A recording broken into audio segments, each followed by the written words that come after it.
that show me subscribe.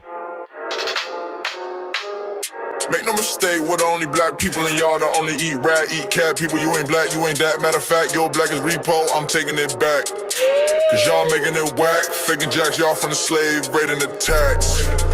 Bitch, we built the foundation, our innovations were groundbreaking. Y'all ain't wanna get down, now you're around, hating, faking, with the linear in and out, the ground shaking. Someone say, FBA, we don't run away. We stay, we slay, we pray, we say,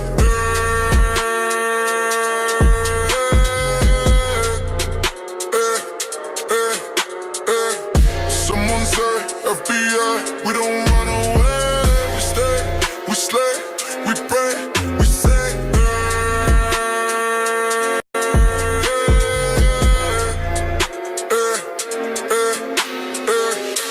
mistake, we're the only black people and y'all the only eat rat, eat cat people. You ain't black, you ain't that. Matter of fact, your black is repo, I'm taking it back. Cause y'all making it whack, faking jacks, y'all from the slave, raiding the tax.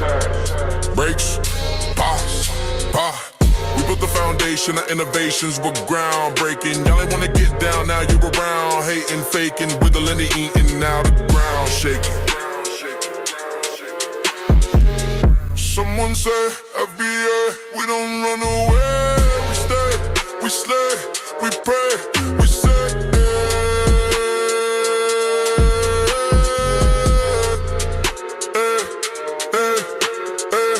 Someone say, FBA, we don't run away. We stay, we slay, we pray, we say,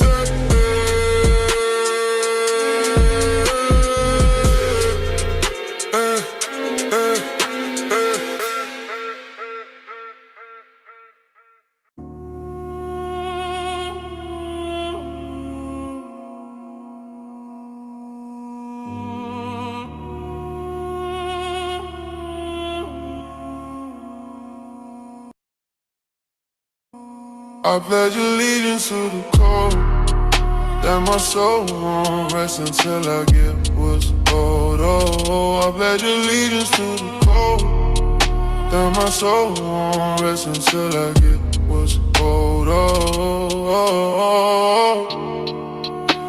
May Africa reap what they sow, so Africa wants to keep what they sow. No, no, no. You showed us, you told us, bye, bye, bye. You owe us and I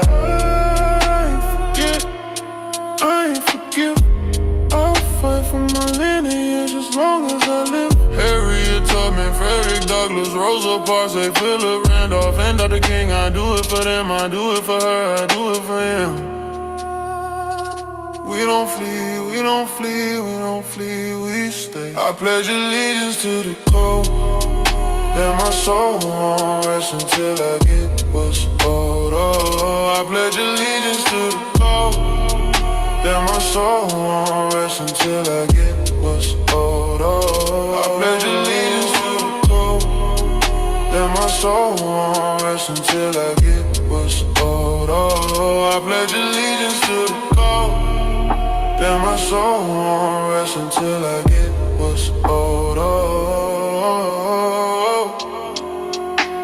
May Africa reap what they sow, so Africa wants to keep what they sow. No, no, no. You sold us, you told us, bye, bye, bye. You owe us and I ain't forget. I'll fight for my lineage as long as I live. Harriet Tubman, Freddie Douglass, Rosa Parks, Philip Randolph, and Dr. King. I do it for them, I do it for her, I do it for him. We don't flee, we don't flee, we don't flee, we stay. I pledge allegiance to the code that my soul won't rest until I get what's owed. Oh, I pledge allegiance to the code that my soul won't rest until I get what's owed. Oh,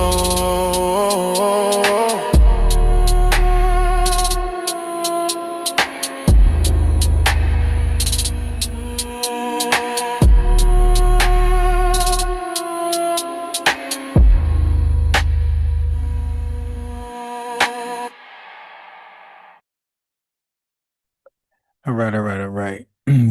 Okay. So, I'm never late to the live, ever, ever, ever. But I was making a new song, which I'm gonna play later. So let me give you a sneak peek of tomorrow's live, what it's gonna be about. It's gonna be about this right here. You know what? When we talk about reparations and who owe us reparations, it's more than the United States government. It's governments in Africa that owe us reparations. Those tribes that participated in our kidnapping and being sold into slavery also owe us reparations. We have to understand that many of our ancestors were prestigious. They own land, they own wealth, they own inheritance. That's what they lost.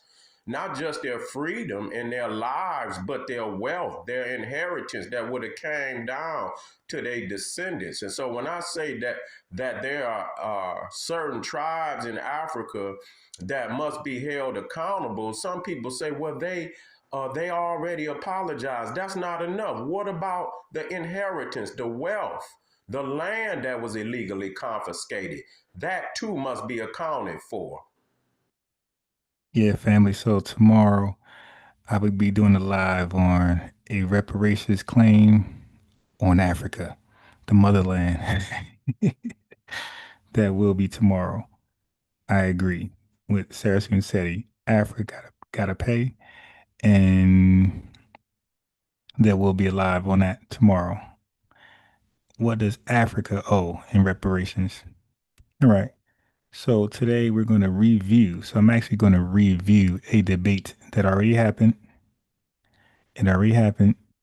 It was Lord Abba Naim Ali, you know, BTP, Be the Power versus, I guess, ADOS. And they were arguing which one is a more fitting ethnonym for Foundation of Black Americans.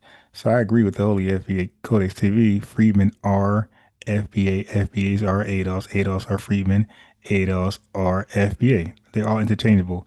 I agree. But don't forget, I'm only doing a recap of a debate. So this ain't my position. I'm just fact checking the information that was used in a debate to determine between two parties which is a better fitting term. So me, I just look at I look at the data. I love all debates, and when I watch debates, I like to see who's correct, who's wrong, and the information. You gotta, you have a debate. You have to prove your argument. All right. So I'm gonna look at who proved the argument, who didn't.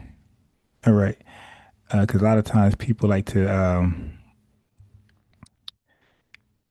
use disingenuous sources or cherry pick or misread on purpose.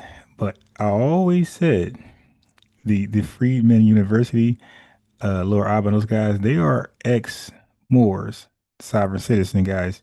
So you got to watch them. And then they are in the reparation movement talking about law still. You see, so they never really left the lane of law. They went from Moore's law, sovereign citizen law, and now they're doing reparations law. See, for me, that's like a that's like an ex drug dealer working at a dispensary.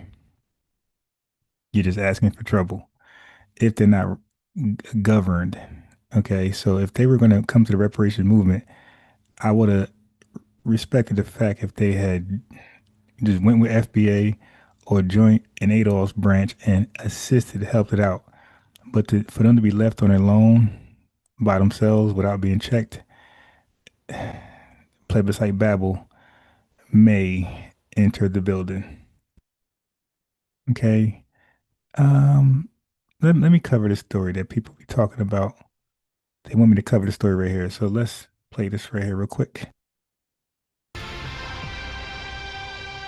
Another round of allegations is surfacing against Ian Roberts, the former Iowa superintendent arrested by ICE agents last Friday. Roberts was hired at multiple school systems across the country despite having criminal charges and deportation orders.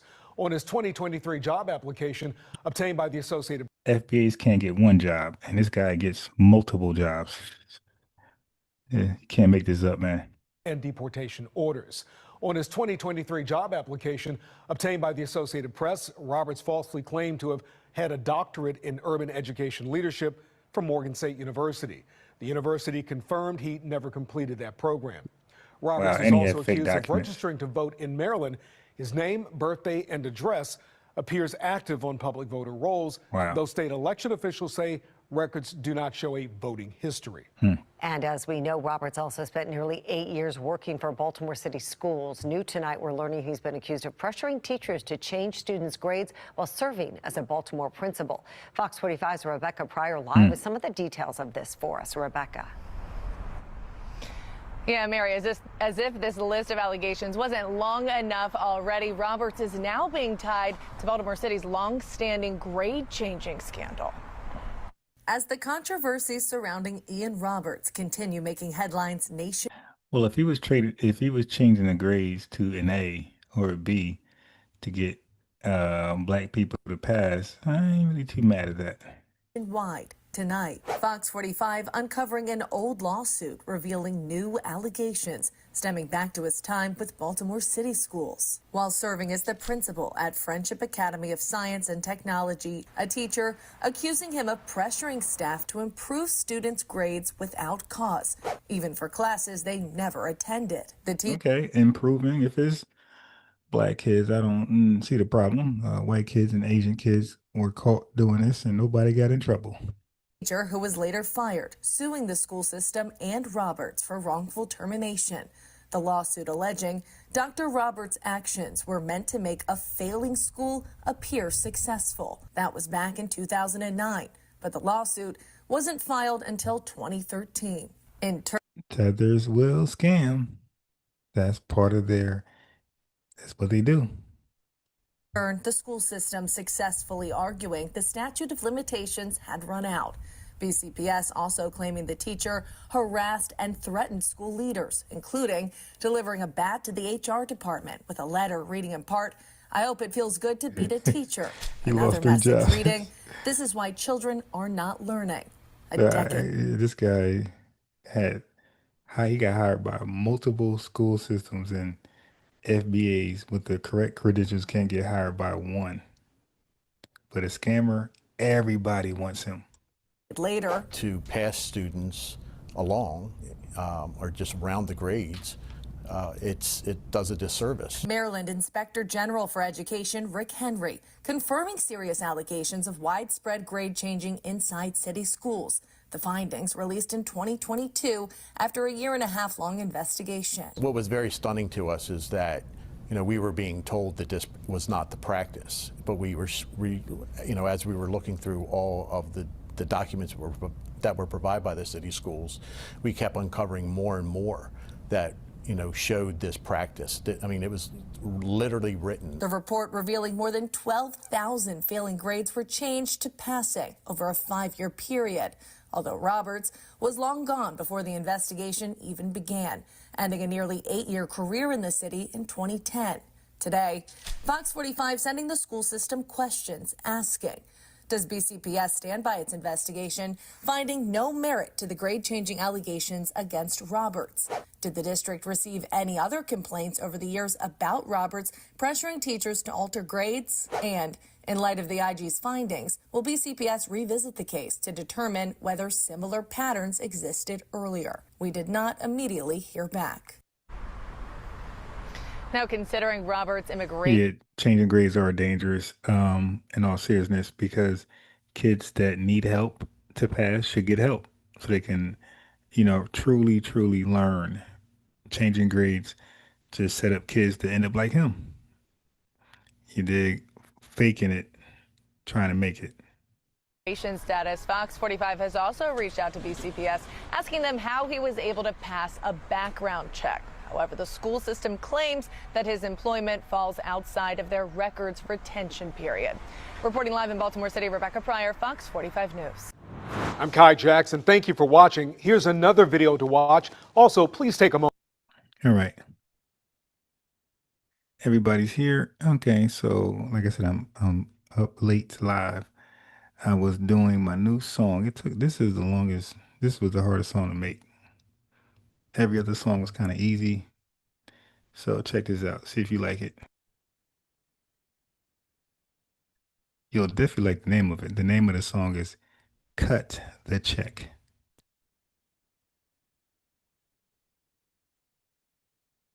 And I bring you the latest song called Cut the Check. No, no, no.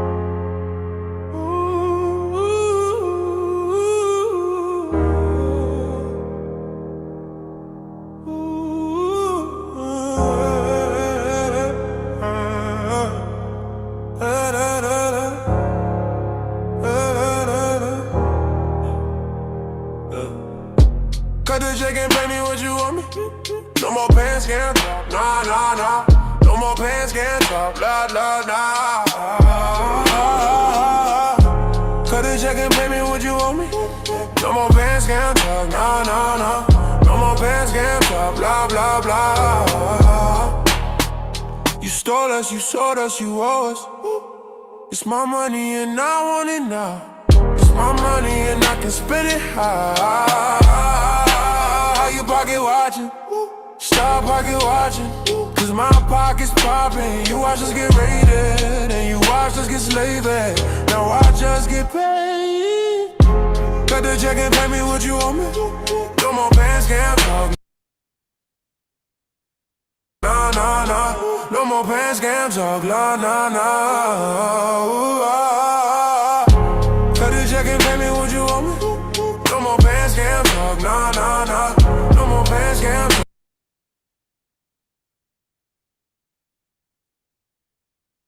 My fault. Somebody was calling me. I hate when I do that. Blah, blah, blah.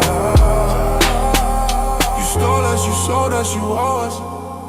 It's my money and I want it now. It's my money and I can spend it high. You pocket watching, stop pocket watching. Cause my pocket's popping. You watch us get raided and you watch us get slaved there. Now watch us get paid.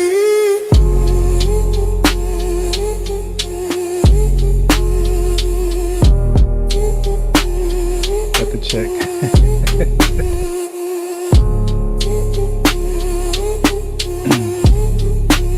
Yeah.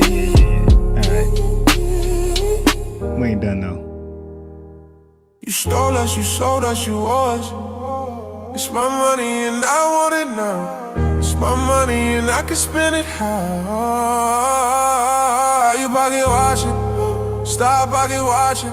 Cause my pocket's popping. You watch us get raided and you watch us get slaved now. Now watch us get paid.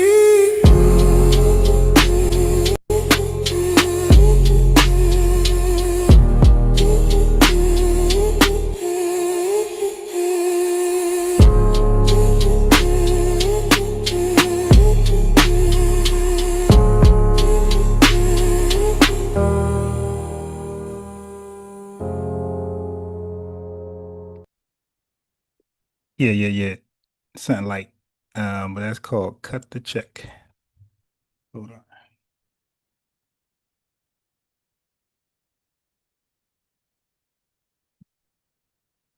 All right, yeah. So I was up doing that all day. Oh my God, it's so hard. I can imagine what these record companies go through, these producers. Damn, that was hard.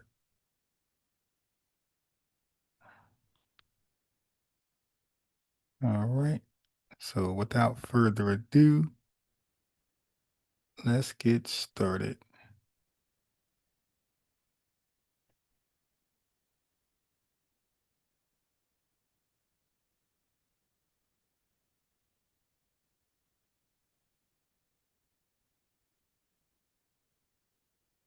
Okay.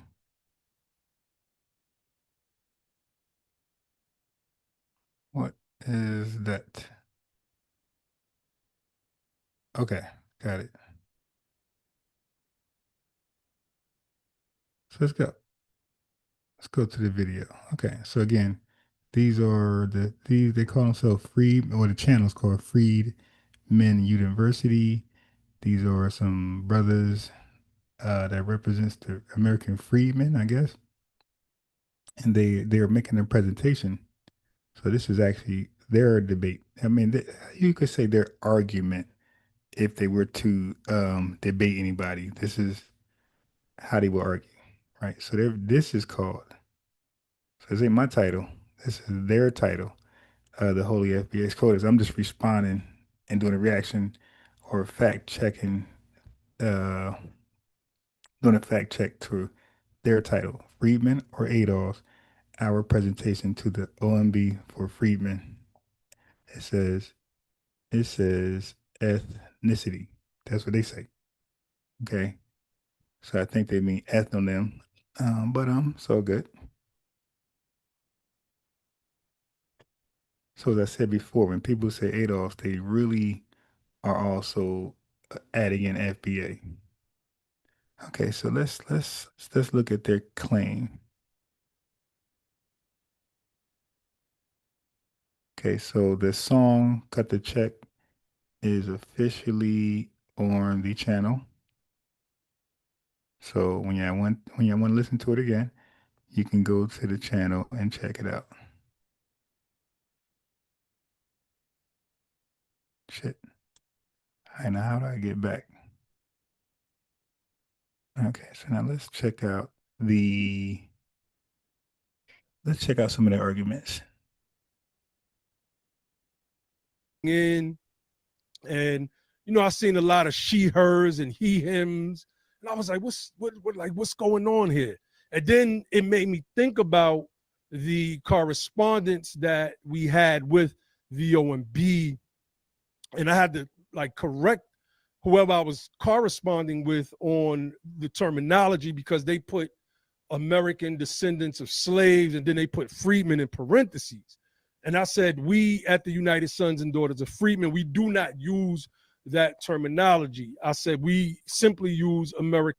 Somebody said new career as far as making music. I used to make beats for fun, never the real deal, but limited material back in the day, like talking about years ago.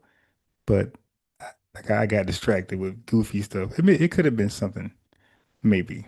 But you see, I'm all right. I'm not bad with the music.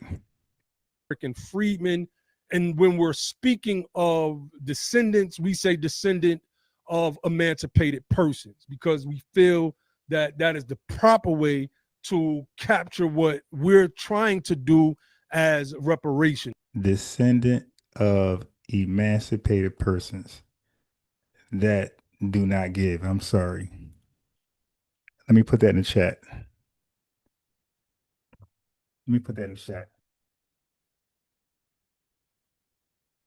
Descendants of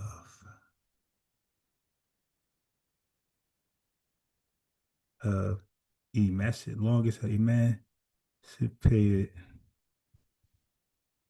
I mean, God, why not just FBA? Okay, let me do a poll real fast. That sounds crazy. Say it loud. I'm black and I'm proud. Okay, so I made a poll. Please answer the poll honestly. Descendants of emancipated persons. Does that sound like what we should be called over FBA radars?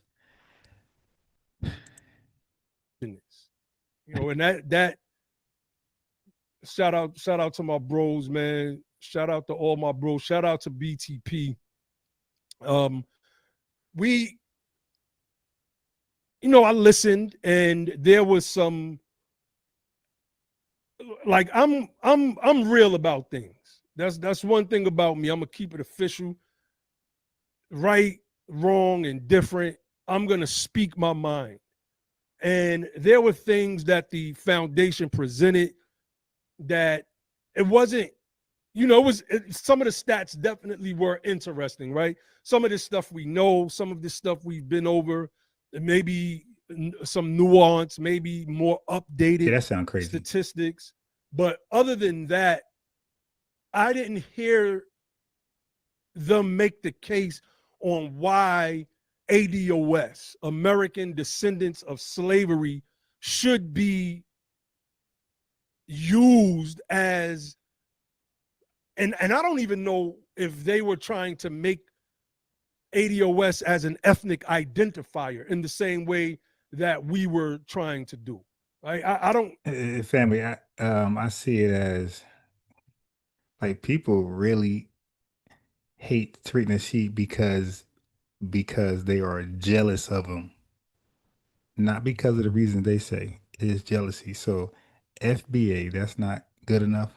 We got to be descendants of emancipated persons. First of all, you stealing from Adolf, the whole descendants of, come on, man, American descendants of slaves. Like, come on, be original.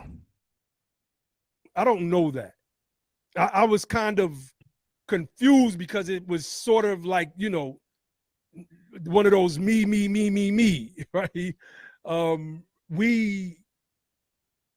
What was it? ADOS was tweeted 1,000 times over the past, or 1,000,000 times, some statistics, and I'm like, okay, what does that actually mean though? That I wasn't following that, and it seemed like they were trying to use their hashtag terminology as a way to say it's popular and therefore it should be representative of how we disaggregate blackness in the United States of America. But I want Ali to come in, but I want to say this, and we've gone over this before, and we want to stress this again. Wait. I'm gonna start here.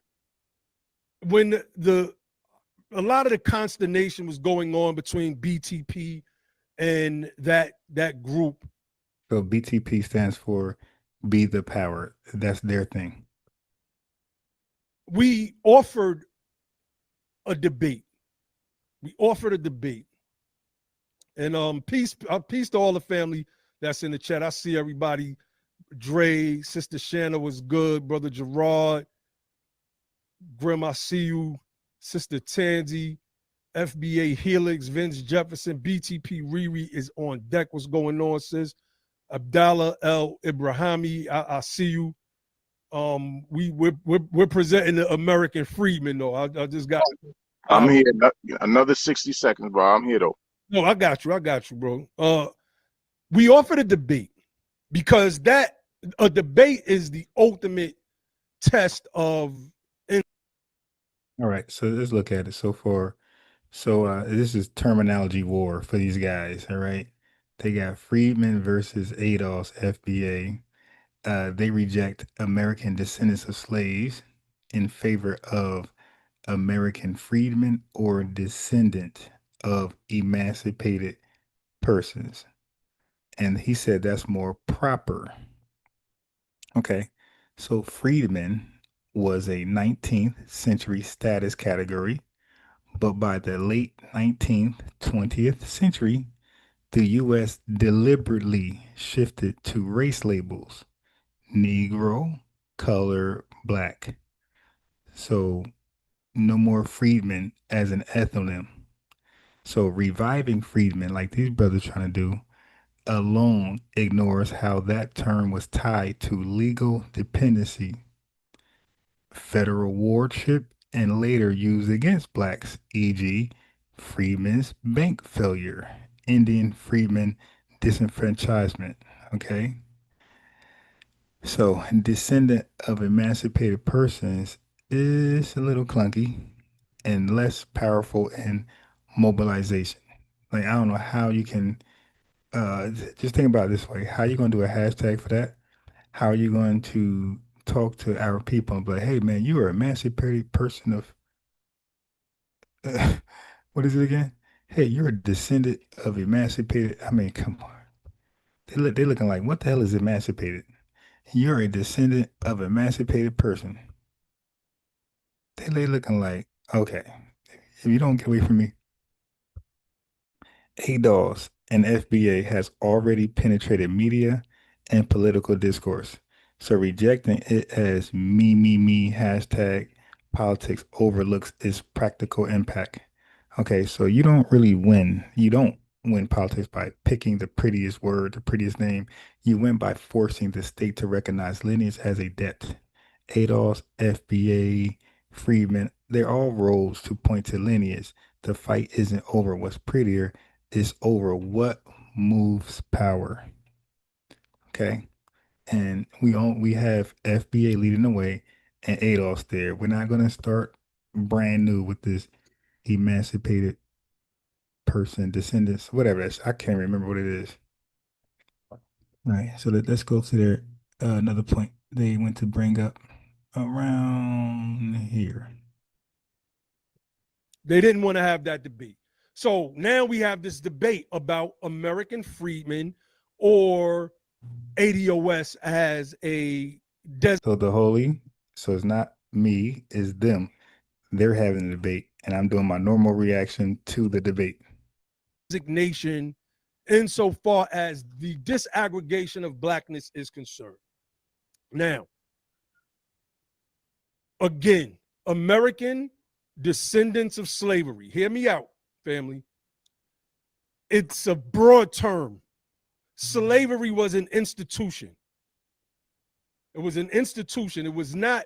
That don't seem broad to me. It seems very exclusive, but let them talk. Just this, slavery wasn't what our ancestors were called. They were called slaves. So you can't just say descendants of slavery, because then you would have to add Etna, the Lehman Brothers, Tiffany, right? Well, but they don't just say descendants of slavery. They say American descendants of slaves or slavery, American descendants. That only points to the lineage. Tiffany's, who else, man? You would have to add not just the Southern plantation owners or slave labor camp owners. You would also have to add the slave labor camps in the North and the companies that financed it and grew. That's cap. Like, okay. See, this is bad faith arguing. Rich in New York and in the New England area. Slavery was an institution. This is no shots, no slights, because we could go there with that group. It is what it is. Y'all already know. They can't deal with us intellectually at all. They can't win any of these debates. And we put the offer out there again, right? We can put the offer out there again for the debate. We offer the ADOS AF Foundation to a debate: American freedmen or American descendants of slavery. Simple as that.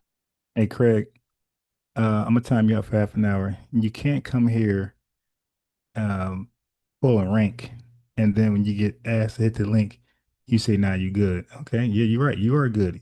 Okay, I'm good with you chatting in the chat. But peace of the family. We don't have to call names, sling mud, throw chairs. Just present your arguments, and we're simply going to present ours. And we can have academics as the judges. We don't need Twitter, right? We don't need the people from Twitter as our judges. We can simply have neutral academics as the judges and have them determine who made the better case. For us, it's simple. We're not dealing with some new term. Martin Luther King Jr. never said American descendants of slavery. I don't recall him saying freedmen either, but he normally just said Negroes and he said blacks. All right. So when Dr. Martin Luther King Jr. referenced us, the lineage, he would normally say Negroes or blacks. I don't recall him referring us to freedmen. He never used it that idiom. He never phrased it that way. So Kuang Jao 7, I didn't do that for you, fam. Jeez. I'm here, my brother. All right, Ali. So go in, bro. And if you want to, I know you're out right now, so you can't really look at the. Right. So he said descendants of slavery is too vague because slavery was an institution. Banks, companies, and Northerners were involved. They argue ADOS sweeps too much. Okay. Well, ADOS never meant descendants of slavery generically. It means descendants of U.S.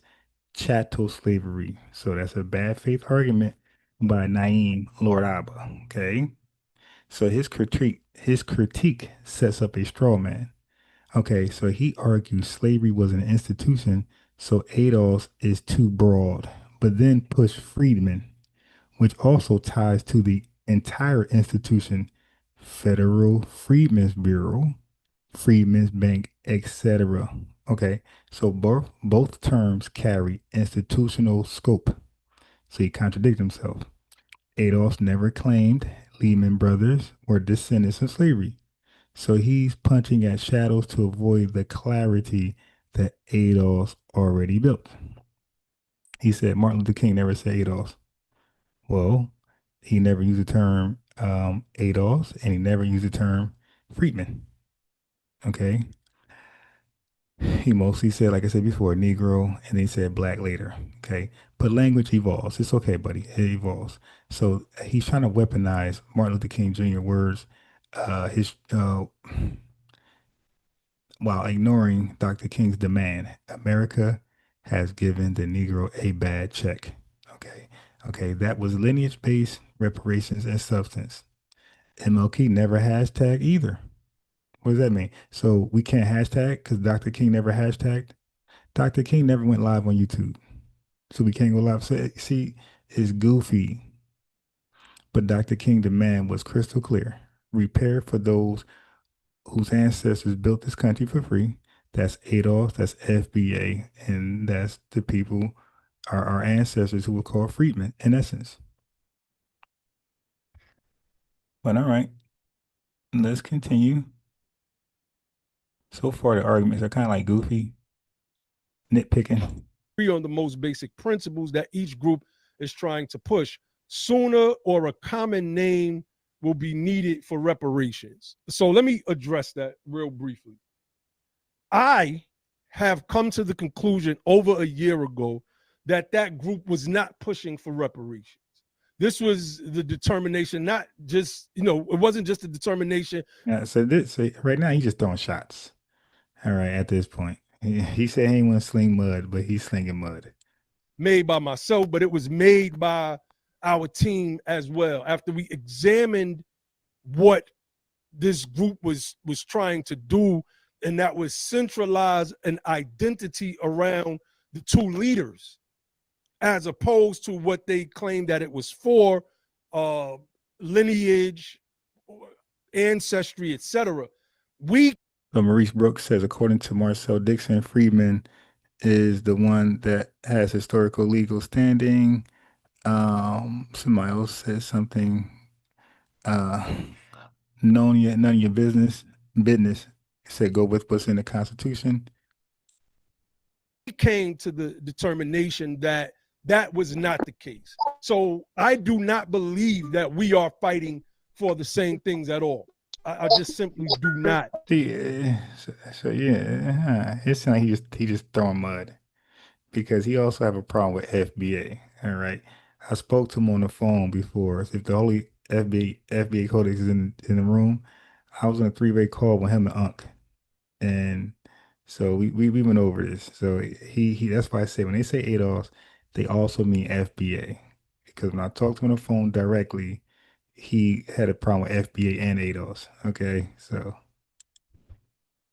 there were a lot of good people. I'm gonna mute you out real quick, Ali. I got some feedback. There were a lot of good people that won't let me mute you for whatever reason. All right, well, let me just start with the first claim, which is false. So he accused ADOS leaders of centralizing identity around themselves instead of reparations. He said ADOS isn't for reparations. He said that. All right. So he accused ADOS of branding while simultaneously rebranding as Freedmen. So he accused ADOS for branding, FBA for branding, while he is rebranding Freedmen. Okay, under his own organizational banner, United Sons and Daughters of Freedmen. That's his thing. That's his branding. Okay, so ADOS. Now let's check the record. Now, ADOS pushed for HR 40 hearings, political candidates, mainstream discourse, and California task force lineage framing. That is reparations work. That's what ADOS did. So it's funny how the group that filed briefs in California and got lineage recognition are the ones he's saying aren't doing reparations. Meanwhile, where's their federal bill? So FBA has definitely been on the scene. I can't even believe he even said that. That was crazy. All right. Yeah. He's talking about debating. Like not everybody's a debater. You know what I mean? Not everybody's a debater. Like he is a debater. So, you know what I mean? Like he knows how to debate. So I don't recall Tone and Yvette debating anybody. Like Tariq's a good debater. I heard the Black Authority debates. I think Dennis Sperling know how to debate. Like certain people know how to debate and certain people don't. But just because you're not a debater doesn't mean you don't know your shit. And it doesn't mean you're not active. My brother Ali is having some issues, man. And I want to get to his presentation. I really want him to go in before we get into his PowerPoint because it was very, very powerful. And I want the family to know exactly what we presented because we feel that American Freedmen is the best identifier. It is a term that is still being used today by the descendants of those whom were enslaved by. So he's kind of all over the place because now he's saying American freedmen. But earlier he said, that's why I got the poll. Earlier he said the descendants of emancipated persons. So it's like, which one? Is it the descendants of emancipated persons or is it American freedmen? Like he's kind of confusing himself and me and you all. By the 5 slaveholding tribes. So her sister Shannon said the day ones know the many truths. That's where I was at. You kicked out all the leadership, the people that was stomping hard for reparations. California is my prime example. That is my prime example. Wow, what's wrong with my green screen? Look crazy. Anyway, I'll truck through it.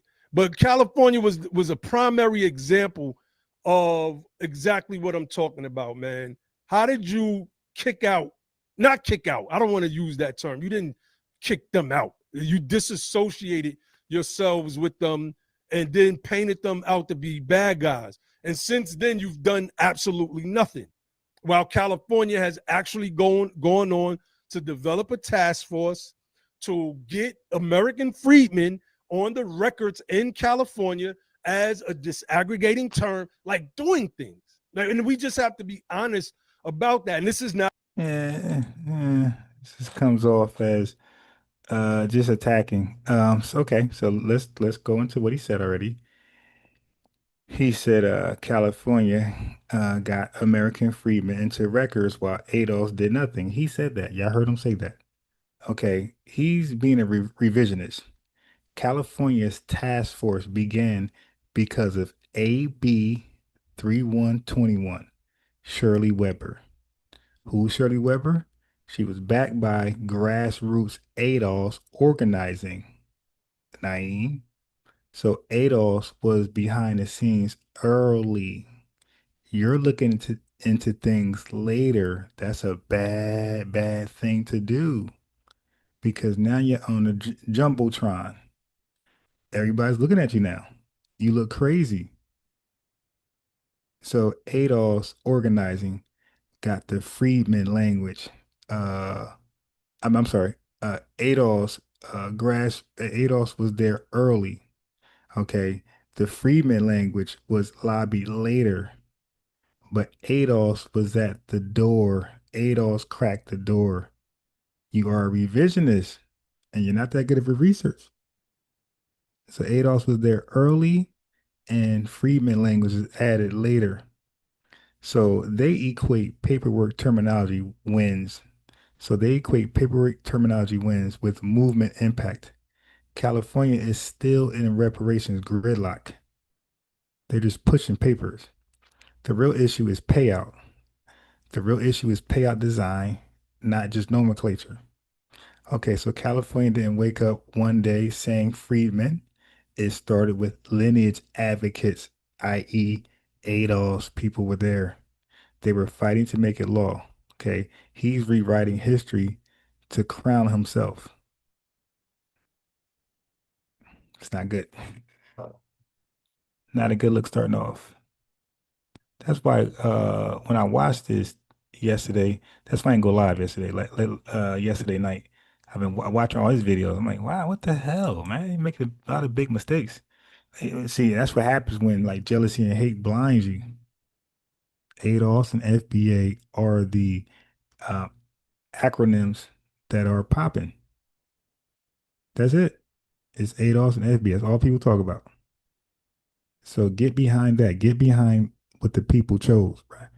Like different things were it was listed before the people. It was put before the people.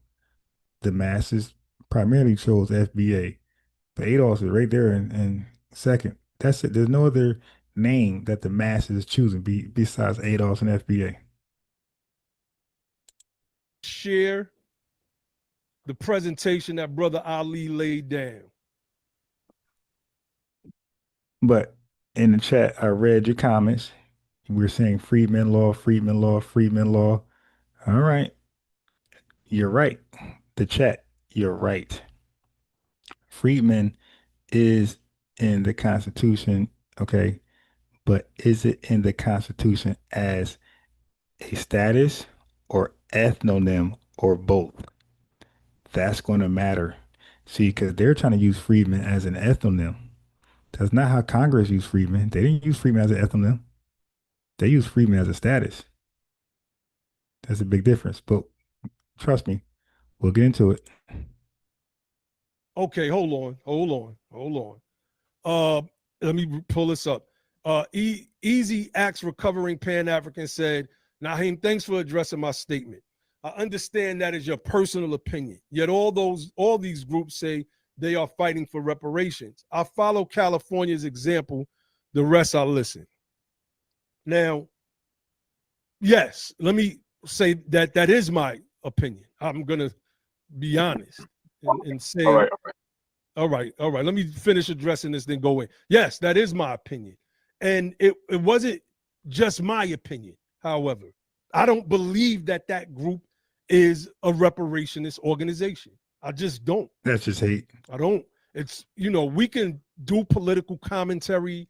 We can do all of these different things, but what are you doing to push the needle forward in reparations, right? Towards reparations.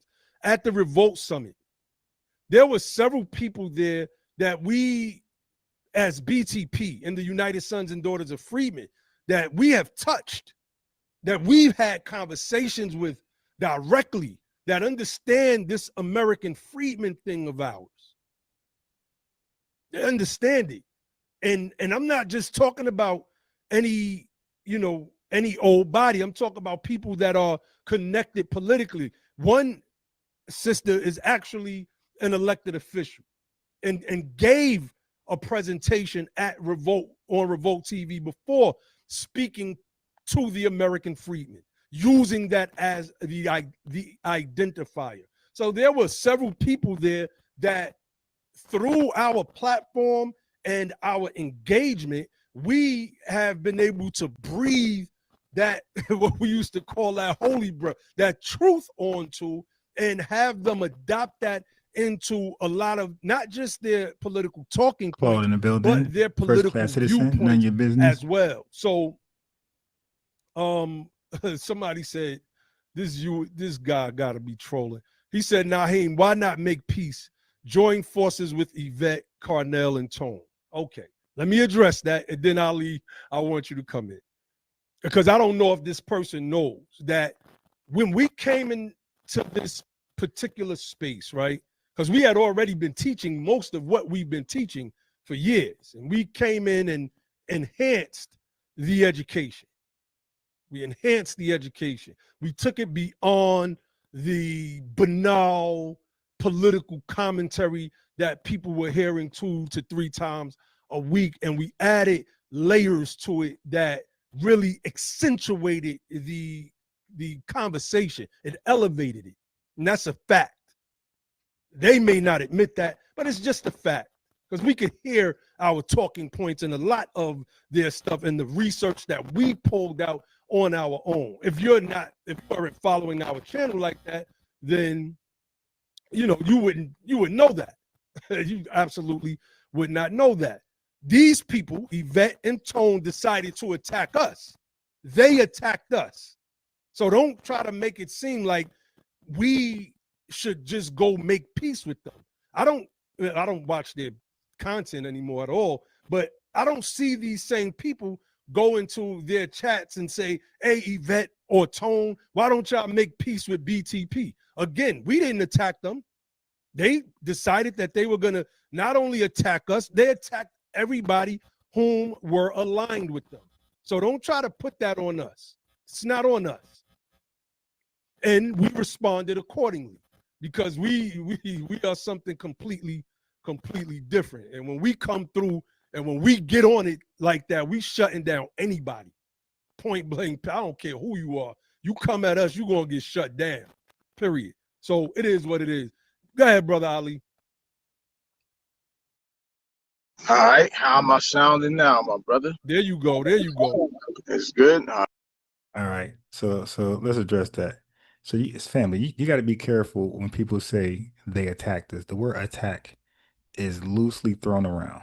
Like, for example, if I say this, if I say, yo, listen, I'm not against immigration, I'm against illegal immigration. A liberal would say, why are you attacking illegals? So sometimes when we tell the truth and people don't like it, they will call it attacking. So just be careful of that. All right. So I believe that's what he's doing. He's framing themselves as victims of ADOS leadership attacks. Okay, this type of rhetoric, it litigates old beefs instead of clarifying reparation terms. It's a way to deflect. Okay. So when you do that, the audience gets what they want. Drama, rah, rah, rah, infighting, stuff I avoid, by the way. I avoid. So it's like time wasting, it's energy wasting. Dude, just go ahead and push your message. Push your message. Okay. I believe, this is my just belief. I believe that they are far behind. Okay. I believe they're competing. They're not like assisting. That's why I said, like, when you have people who used to be Moors and sovereign citizens like him and his crew, they should be the Moor sovereign citizens. They pretended to be lawyers, right? Or people who know the law. They were like pseudo lawyers. And then they became sovereign citizens. But I think he was. I think he was pushing that for a little while. I could be wrong, but he was definitely a more quoting pseudo law. And when he was a Moor for all those years, he believed that he was correct. He believed the legalese he was spitting was accurate and correct, and it was dead wrong. He would admit today that is wrong. That's what I'm saying. For him to get into a new thought, you could say movement, reparations movement, I feel like he should have joined with others, not go ahead and start his own thing, because if you start your own thing, you're going to relapse and get comfortable back in what you were before, a plebiscite babbler. Okay. Had you joined ADOS and try to help them from within, got in touch with some leadership, got into leadership, people, it could have been worked out a different way because he needs to be in check also. He's coming from a Moorish background where and they love to quote bullshit law. And now he's back quoting law. You see? And that's why I said earlier, that's like an ex-drug dealer working in a dispensary. An ex-weed dealer working in a dispensary. It's like it's not a good, I mean, like you kind of setting them up to fail or relapse. Okay. Okay. So I want to push the, All yeah, right. or The message is loud and clear, and it's not just coming from us, it's coming from a lot of people across the country. You know what I mean? And so that's very, very important in terms of the messaging and what it is that's being conveyed as it relates to. now I know he wasn't in ADOS, but that's my point. I am six. I'm saying people like him don't join stuff because they want to be in leadership. He was a Grand Sheik of the Moors, like similar to Targa Bay. Like people like him, what I'm saying is they can't see themselves in a submissive or subordinate role. They always got to be the leader. So of course he's not going to join ADOS. Of course he's not going to join something else. He's going to make sure that he is a leader. So now watch this.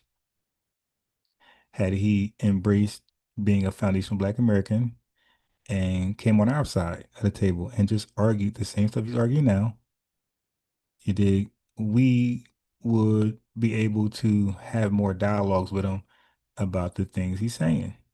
Like, whoa, brother, that's kind of pseudo. You dig? That's pseudo law. All right. And he, will be forced to address that because we don't have a leader. The leader is the code. So, we're brotherly, we're sisterly, we're family. But people like him, they want to always start their own. When he's in the Moorish Science Temple, he started his own. He started there, then he left and started his own Moorish Science Temple. You dig? You see where I'm going? Like he's always starting his own thing.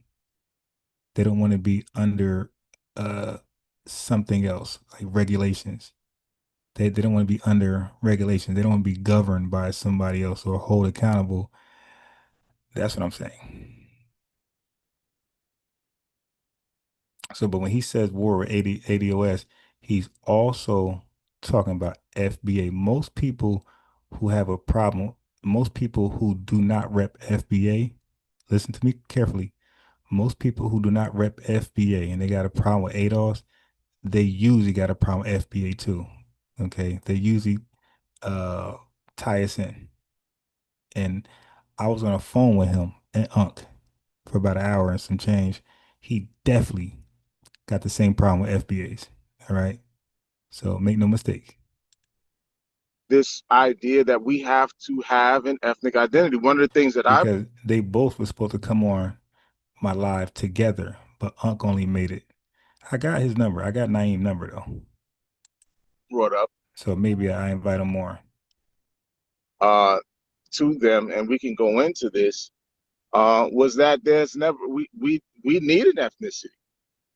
We need an ethnicity. It's not something that He said we needed ethnicity, so he's ignoring FBA, Foundational Black American. Okay. I was really thinking about that heavy, because you know as well as I do, we were always talking about the status of our people, right? And status is very important. I think we need to do. See, the status of our people, that's too close to status correction. Another plebiscite babble talking point from Moors. Status correction. See, for me, it's just it's not given. It's like, dude, this is too close to plebiscite babble. It's just too close to things you were saying before under the Moorish Science Temple. This whole status stuff. Here we go again. Another program on status and just really drill into the people's minds why status is so important and give a bunch of examples of how government uses that to respond to various situations and issues and stuff. And so I think we did a a great job in conveying the message. And like I said, even though we weren't able to show the images due to the technical issues, we were able to send that PowerPoint to them upon request afterwards, as well as the fact that the truth of the matter is they already had it. They already had the presentation in either it was a PDF form or something like that, right? So they already had the presentation, but they just didn't have the PowerPoint. And so we sent the PowerPoint to them, and they have it, which is the main thing, in terms of, just somebody viewing the imagery, which we're going to be able to show this evening. So in terms of that, man, that's really it. That's really it. We can jump into it further just by going through the actual PowerPoint and showing it to the people. Indeed, indeed. And I, again, this is not that, right? This is the thing that we've had in the past with that group. In my estimation, we have surpassed these people by leaps and bounds. They are doing something else. They are simply doing something else. We are pushing American freedmen. We are involved in several different things. People are coming to us, asking us for our advice and help to put certain things together. I've already done 3 presentations for I'm not going to name, the place, but a local city that's doing reparations, and it is what it is. It is what it is. So, okay, I see what you're saying, Easy. Okay, that's crazy. And some people wanted peace. We didn't want that. When the whole situation went down with ADOS and Tariq Nasheed and FBA, we on this side of things, we wasn't feeling that. It was like, damn, it's good. This thing is going to splinter the momentum that we have going, because we are like sages almost at the end of the day, and we were able to see into the future of this thing. But there's a saying in Islam that says, man plans and the law plans and the See, it's too much plebiscite babble mixed religion.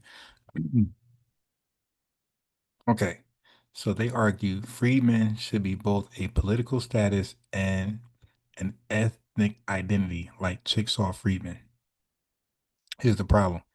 Chickasaw freedmen are a tribal legal designation tied to treaties. American freedmen, they're not a tribe. They never were a tribe. American freedmen was a temporary federal ward class. Family, listen. When you say it's in the Constitution, American freedmen was a temporary federal ward class. So ethnicity is not equal to a legal ward status like freedmen. FBA can be seen as an ethnicity, and that's not equal to a legal ward status. So, by pushing freedmen as an ethnicity, you blur status versus identity, creating confusion in courts and agencies. You can't just cut and paste Chickasaw Treaty status onto U.S. freedmen. One was a sovereign tribal agreement. The other was a federal stopgap. Mixing them weakens both. Okay? You don't want to do that. Ethnicity, you don't want to mix that with a legal status. Okay? And I'm gonna get into it real fast. I'm gonna fast forward this. We're gonna start to get a little spicy. So they're showing a presentation, and I'll bring it right here. All Part 1 and Part 2 crimes. In addition, they furnish basic data concerning the personal characteristics, age, sex, race, and ethnic origins of persons arrested in a particular month. As it relates to the descendants of emancipated Americans in New York, this is completely false. They're collecting aggregated racial data upon arrests and furnishing that data to the FBI to be published. It's allegedly a collection of data that includes the ethnic origin of the persons arrested, but absolutely does not, because they adhere to the so-called ethnic categories of Federal Directive 15, i.e., Hispanic origin and not of Hispanic origin. However, there are blacks of various ethnic backgrounds in New York City. Due to the influx of immigrants who will be categorized by law enforcement as belonging to the so-called black or African race, arrest numbers for blacks or African Americans being reported to the FBI will be erroneously inflated. This negatively impacts the image and reputation of the larger national community of descendants of emancipated Americans. Powerful.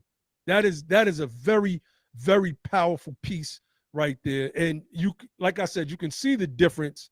And I don't know if that group is going to share their presentation online, but if they do, you'll be able to clearly see a stark difference in how we made the case. We made the case for everybody. It's just that we used the proper designation, which is American freedmen. That's not proper. He's making that up. But I'll tackle it. It's not proper. Undermining the original intent of diversity and affirmative action. Writing for the Indiana Journal of Law and Social Equity in 2013, attorney Cedric Gordon published, quote, "When diversity for diversity's sake is not enough, should black immigrants receive the benefit of affirmative action at the detriment of native blacks?" It's a real interesting piece, y'all. You have to read it. We've been sharing it on this platform for months. He noted that, quote, "Diversity of student experiences within a student body helps to break down deeply held stereotypes of certain minority groups held by both black and non-black students, who will likely go on to become leaders in American society. In a society where a long history of racial division has led to the dominant culture often viewing all black people as the same, admitting disproportionate numbers of black immigrants dilutes the intended effects of diversity when the black immigrants attending an institution also hold negative stereotypes of native blacks and are overrepresented within a student population. Students attending these institutions may look to those immigrants as representing the quote unquote black American experience. Now, this is powerful. And I want to get through it before we, give commentary, because we'll be here all night. But I just want to say briefly, let's go back. Everything that is in that excerpt can be highlighted right here with Portier, Obama, and Kamala. These people are said to be representatives and leaders of our group, sort of like your Roland Martins, when these people are not American freedmen and do not come from our specific lineage, meaning they do not descend from emancipated persons in the United States of America. Misrepresented financial well-being, right? So I don't have any notes on this one, but you can clearly see, and shout out to Brother Josh for pulling this, the value of assets held by white and non-white households, right? So we see that whites who have a median value, let's start with median value, $110,000 for whites. And this is in the liquid assets, and then it goes over to total assets. Percentage of white households with liquid assets, 100%. Median value, $355,000. Percentage of white households liquid assets, 100%. So white is the standard. So the portions that we have highlighted are U.S. black and African black. Median value, $200. African Black, and I believe these are the statistics for Los Angeles. I should have done a better job with pulling the actual source for this one. This one may be for Los Angeles, right? Okay, U.S. Black, $200. African Black, $60,000. So our percentage of, in comparison to white household liquid assets, 0.2%. But for African Blacks, it's 54.5%. Median value as compared to white median value, U.S. Black is 30,000, while African Black is 152,000. U.S. Black percentage of white households and liquid assets in comparison. U.S. Black, 8.5% to African Blacks, 42.8%. Like this thing is so deep. It is so deep. Let me see. Ali may have got knocked off. Give me 1 second, bro, because I would have to come out the screen to add you. So I'm almost finished, and we'll get back into some commentary. So this is just some more statistics and data that we wanted to present. We had actually ran out of time, so we had to go to the end. But Black non-American freedmen population data, roughly 1 in 5 Black people in the U.S. are immigrants or children of Black immigrants. This is from the Pew Research Center. Number of Black immigrants from Africa living in the U.S. more than tripled from 2000 to 2019. Black immigration population climbs to 4.6 million and is projected to reach 9.5 million by 2060. You take the high rates of incarceration, homicides, abortion, homosexuality, because these are things that are non-producing factors for our population. And we don't know what that looks like in 2060. We have a projection for 2050 and 2050. We have a projection. But how does that look for 2060, 10 years after that fact, right? And that's something that we'll get into probably tonight or at another date.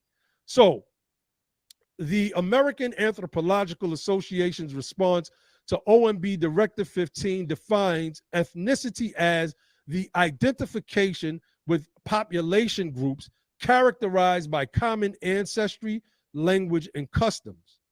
There's never been an ethnicity of record for descendants of emancipated Americans since the OMB and Census Bureau began collecting ethnic data. However, if we've ever had an ethnicity since emancipation, American freedmen would be it.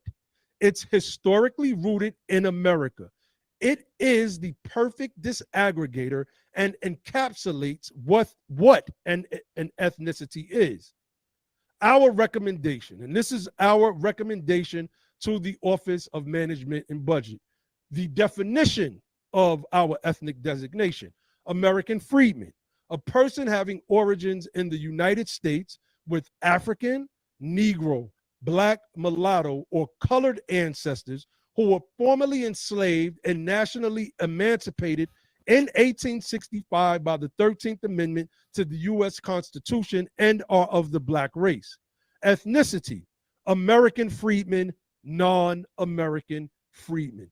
That is a proper way to do ethnicity in this country. Out of everybody, we fit the ethnicity build way more so than the blanket term Hispanic. So I just want to, give shout out to my brother Ali for putting that powerful power. I couldn't see the live chat, y'all, because I was on live screens. Shout out to everybody that's contributing in the chat. Shout out to everybody that has sent cash apps. And shout out to everybody, because I never really get a chance to shout out the people that support the platform, because I really don't like saying names, because some people will get offended if you support us and want to support other people. So All right, so let me respond to that. He said a lot, but you heard him say freedmen I try as not a to say that, ethnic 'cause group. One more time. the ethnicity, that is a proper proper and are of the blacks who were formerly enslaved and nationally emancipated in 1865 I want you to hear it again. by the 13th Amendment to the U.S. Constitution and are of the black race. Ethnicity, American freedmen, non-American freedmen. That He said ethnicity, American freedmen. He said that one more time. That is a American freedmen, non-American freedmen. That is the proper way to do ethnicity. Okay, so he is now saying American freedmen is the proper way to do ethnicity. Earlier, he said it was the descendants of emancipated persons. He just all over the place. In this country, out of everybody, we fit the ethnicity build way more so than the blanket term Hispanic. So I just want to, give shout out to my brother. All right, so now let's talk about that. Okay, so he is trying to classify American freedmen as an ethnicity like Hispanic. Here's the problem, family. Okay, this is why I am who I am and they are who they are. I research unbiasedly, objectively. I don't have an angle. I don't make things work. They either work or they don't work. Freedmen was a temporary legal status from 1865 to the 1870s. Did you hear what I said? It was a temporary legal status. You know what temporary means, right? Okay. It is not a permanent ethnicity, unlike Hispanic. It is not rooted in language, culture, but in emancipation paperwork. Okay. Courts may rule freedmen is too narrow when you try to make it an ethnicity, only covering those alive in 1865, not the descendants. Family, the freedmen were people who were actually freed, who were actually emancipated. We are not freedmen. Okay? Our ancestors were. The people who were freed, emancipated, they were the freedmen. That's the difference between ADOS. ADOS stands for American Descendants of Slaves. We're the descendants of slaves. And from America, that's us. FBA stands for Foundational Black American. Okay? Foundational links us to our ancestors. Is not meant to be our ancestors, but freedmen is a legal class that was designated to our ancestors alone. Okay, so making freedmen an ethnicity risks freezing us in 1865.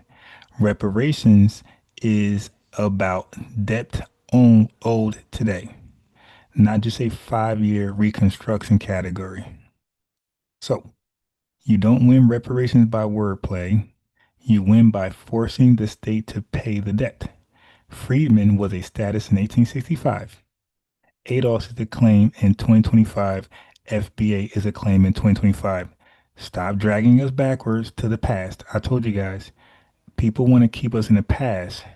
The school is called FDMG, Frederick Douglass Marcus Garvey.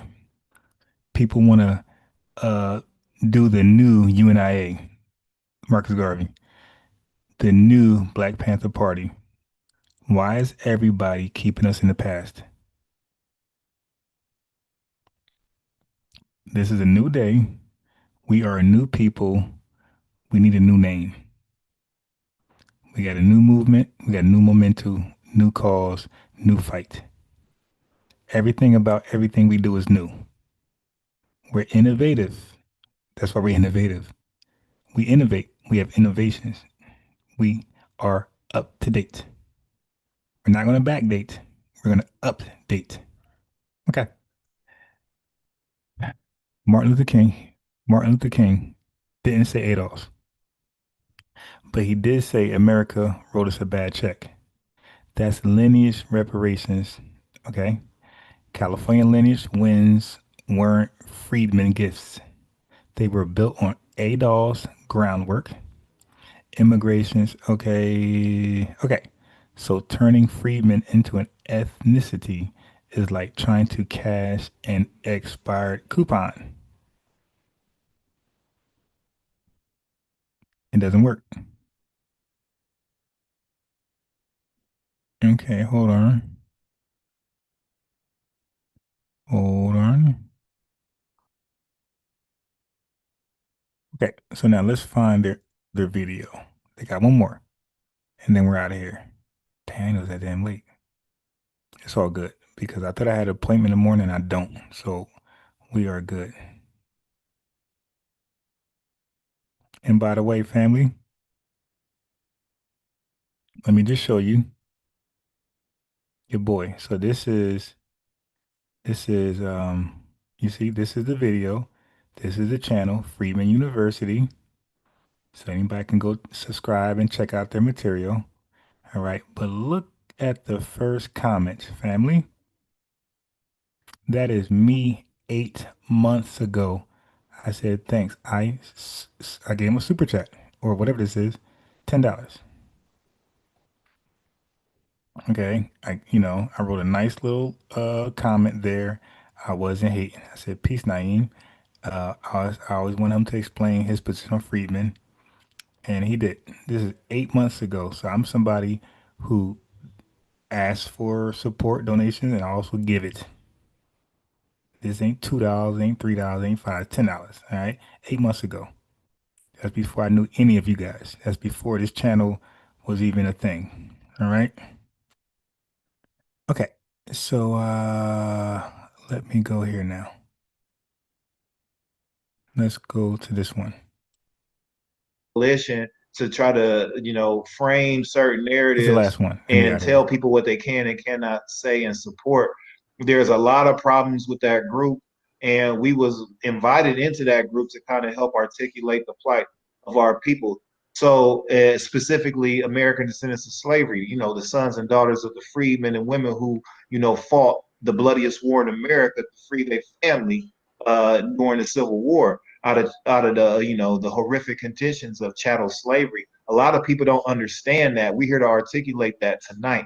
You need to understand reparations is specific. You got a lot of people who think that we're anti Pan-African. And 1 second. I'm trying to find out where are they? I'm trying to timestamp this. Where is the timestamp? Why is it showing this weird? Okay, here we go. Why is it showing this weird format? Wait, that's not what I wanted.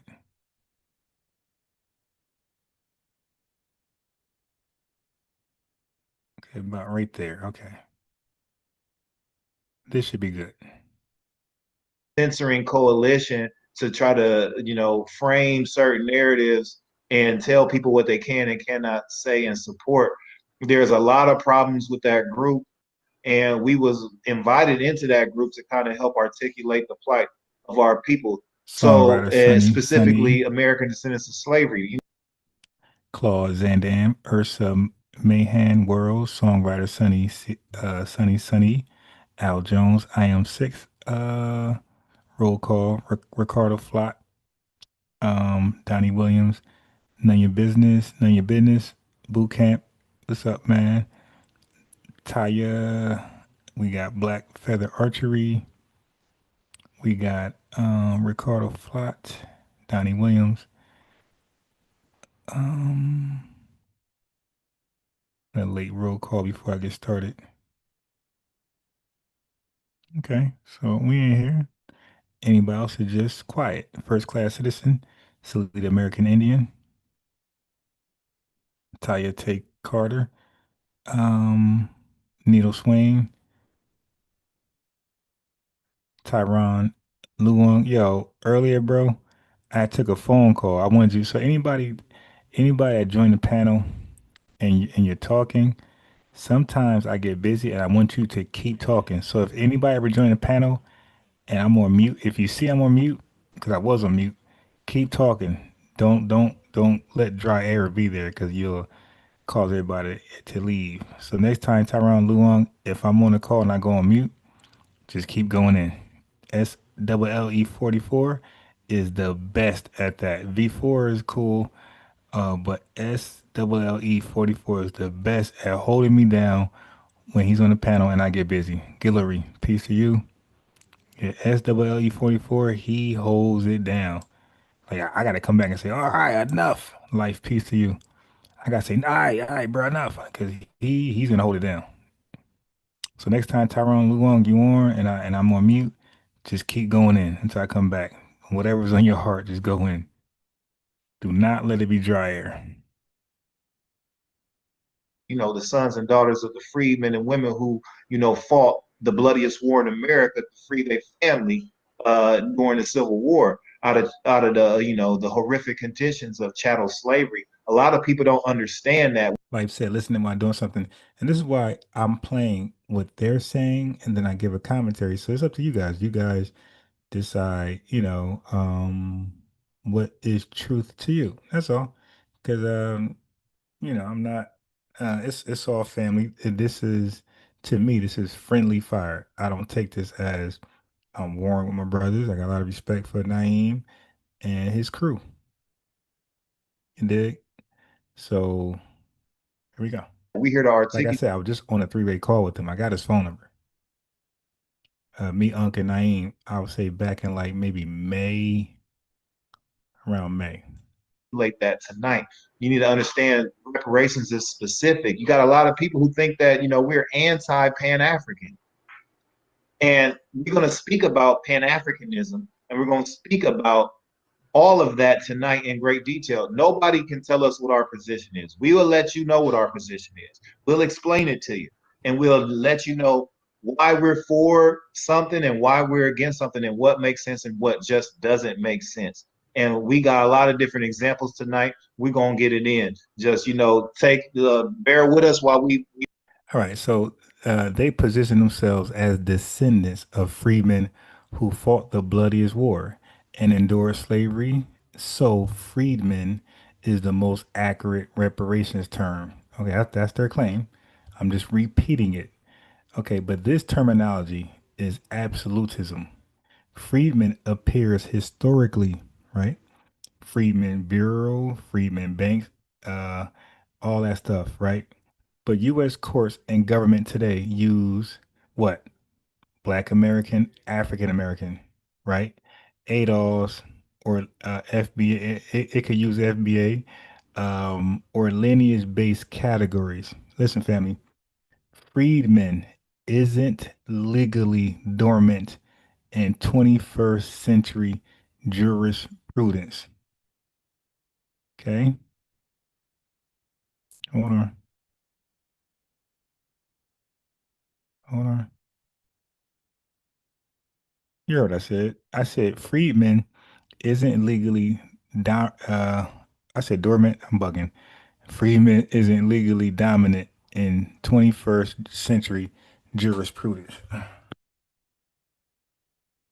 Okay, give me a second. Give me a second. Give me a second. Da-da-da. I got my glasses right here, but I just won't. Matter of fact, let me put these glasses on. Hold on.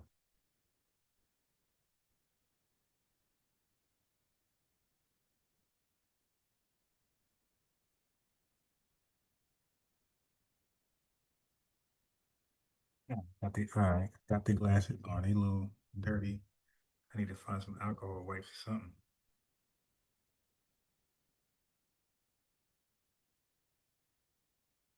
I'm killing it.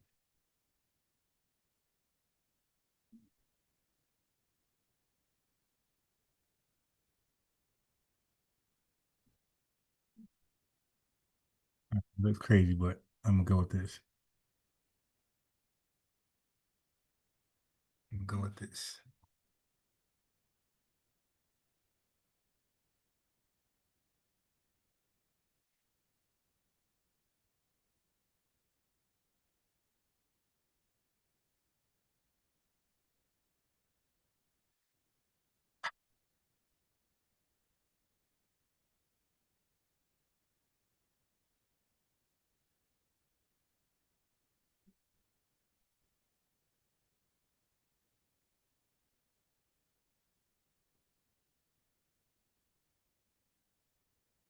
Let me share what we got here.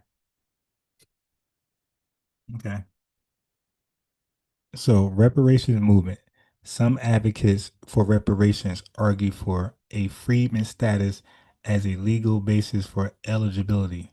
The argument is that eligibility based on a specific historical status as descendants of enslaved people rather than a general racial category would be more constitutionally sound. That's what you guys say in the chat, right? These proposals, which aim to address the unique harms of chattel slavery, are a subject of ongoing legal debate and have not been adopted into federal law.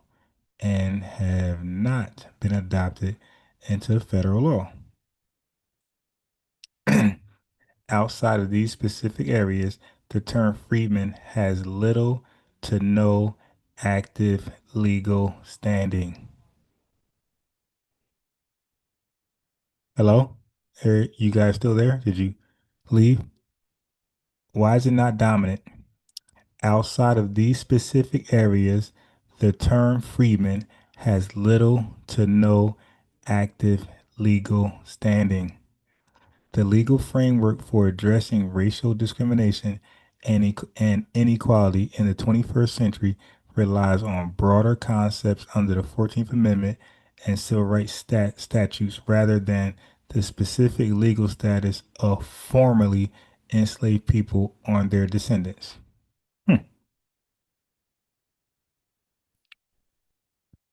Is it accurate to say that freedman is not a dominant concept in 21st century jurisprudence? The legal status of freedmen, defined as people emancipated from slavery, is largely a matter of historical reference than a current legal category. After Reconstruction era, the rights of formerly enslaved people were absorbed into broader civil rights protections for all citizens. However, the term and status of freedmen do appear in legal discourse in specific modern context. Okay. Historical context. Following the Civil War, the Freedmen's Bureau was established by Congress in 1865 to help formerly enslaved people and some poor whites in their transition to freedom. The Bureau provided food, housing, medical aid, schools, and legal assistance. This bureau is called the Freedmen Bureau. The legal term largely fell out of use in federal law by 1872.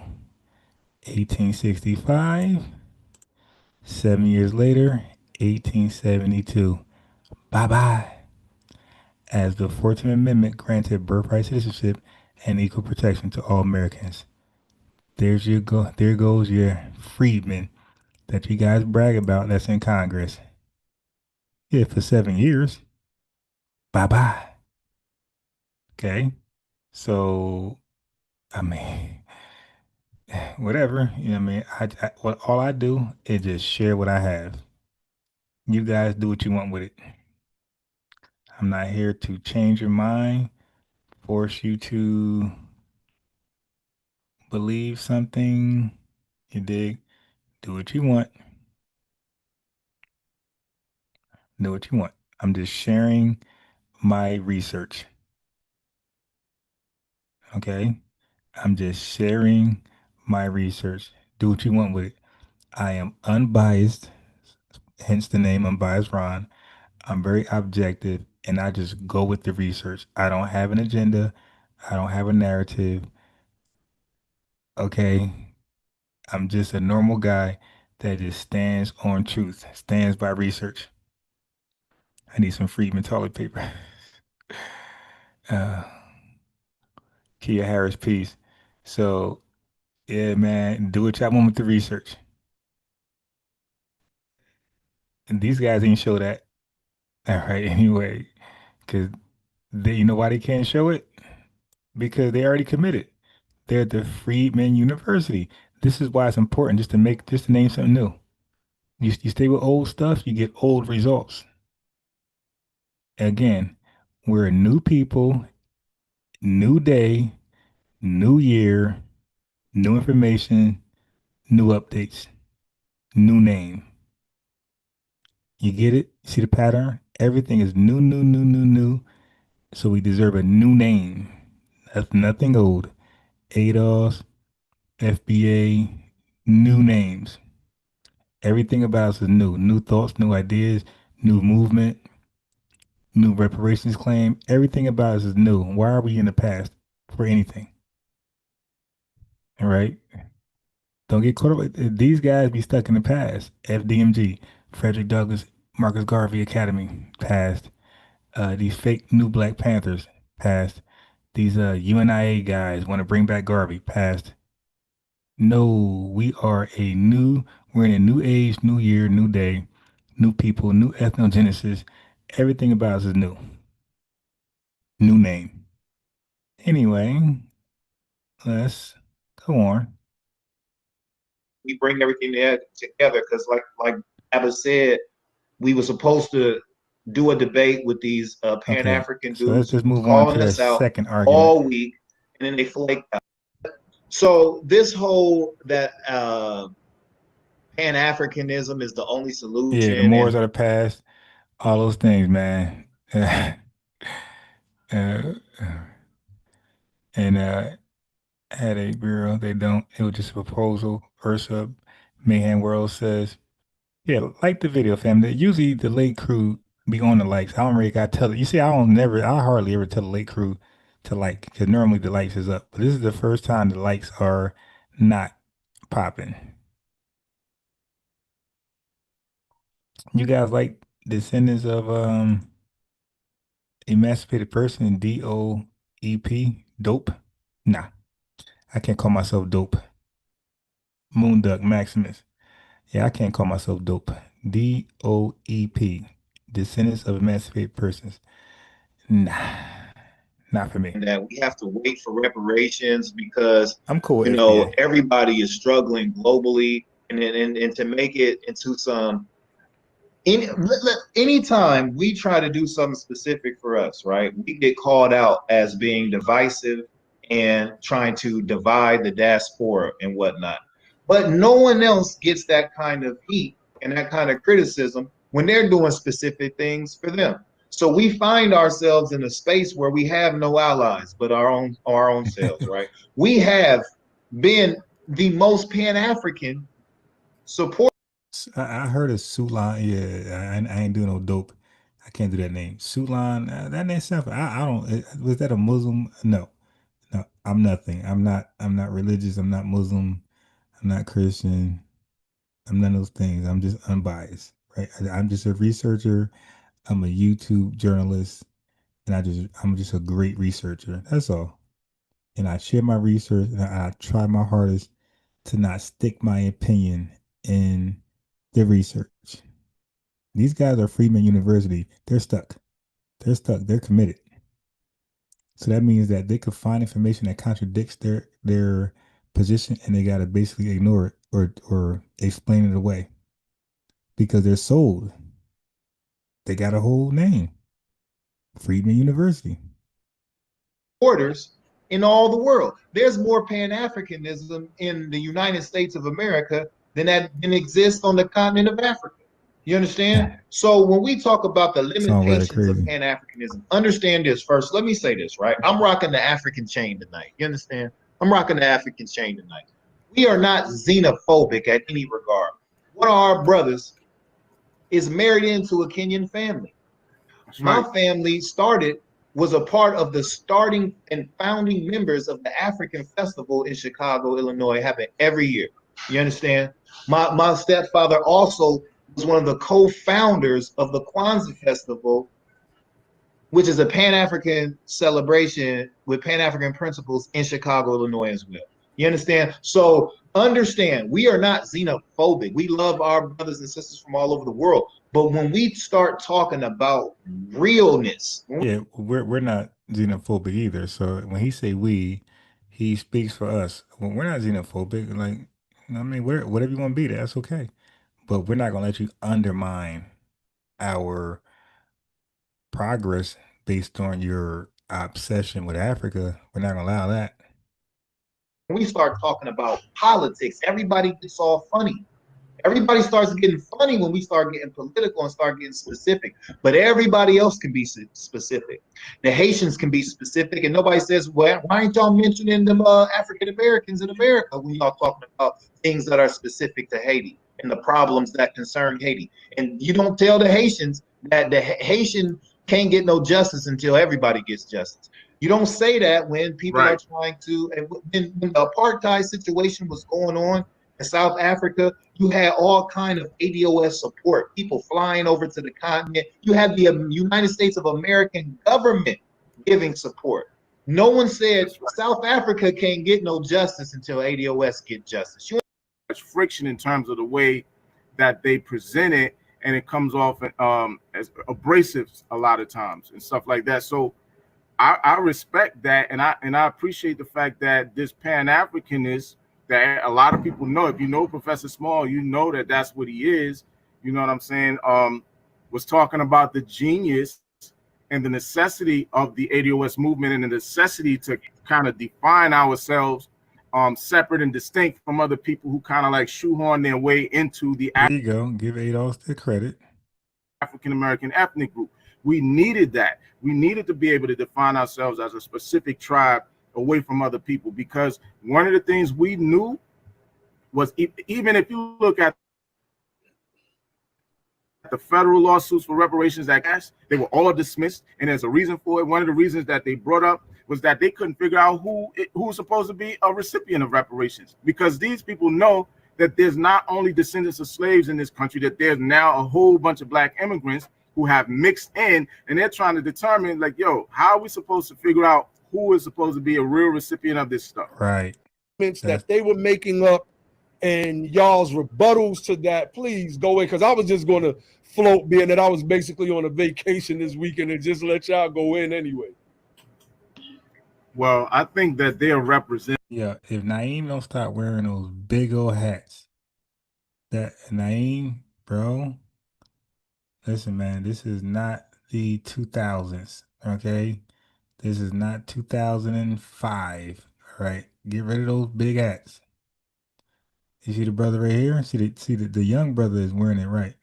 That's how I wear my hat, from the back.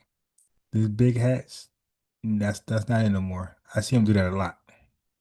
Give it up. You're holding on. Give it up. Representative of the positions of organizations like NARC, as well as in Cobra. Nothing burgers. They use a lot of their writings to support their positions and their arguments and Ran so forth. African. So I like that. I That's do funny. believe that they represent a large number of people, particularly from the Pan-African perspective. Black feather. So one of the things that they were talking about is that you can't be a descendant of slavery, because slavery is an inanimate object. That's one of the words they use. That a human being can only be a descendant of a human being. You can't be a descendant of slavery. Okay, here they go. They're throwing shots. But when you throw shots, you got to make sure it makes sense. Okay? So you can't be a descendant of slavery because slavery is not a human being. Okay, one more time. You can be a descendant of slavery. You can be a descendant of slaves, but you can't be a descendant of slavery. Slavery is an institution. And so the way that I would explain that to people so that they really understand it is, I would say that it is a figure of speech. And it's a figure of speech being used to explain the condition that a group of people came out of. So when they talk about you descend from slavery, to me, you're saying you come out of this institution, or you come through this institution, or you come down from this institution. Just like there's a particular idiom, right? A lot of people may not be thinking about it in this sense, but there's an idiom that says come down, like you come down through time. So basically that's what we're talking about. We come down. All right, let me respond to that real fast. So he said you can't be a descendant of slavery since slavery is an institution, not a person. Okay. God, this is semantic nitpicking. Legal language often uses shorthanded like descendants of interment. Interment. Is interment a person? They also use terms like descendant of victims. Is victim a person? So court recognized figurative phrasing. So you're wrong, Ali. Court recognizes figurative phrasing. Descendants of slaves or descendants of enslaved persons, that's interchangeable. Okay. They both work. So these brothers, they have an issue, obviously, with Yvette Carnell, Tone Talks, and ADOS, and they also don't approve of FBA either, and Tariq Nasheed either. Okay.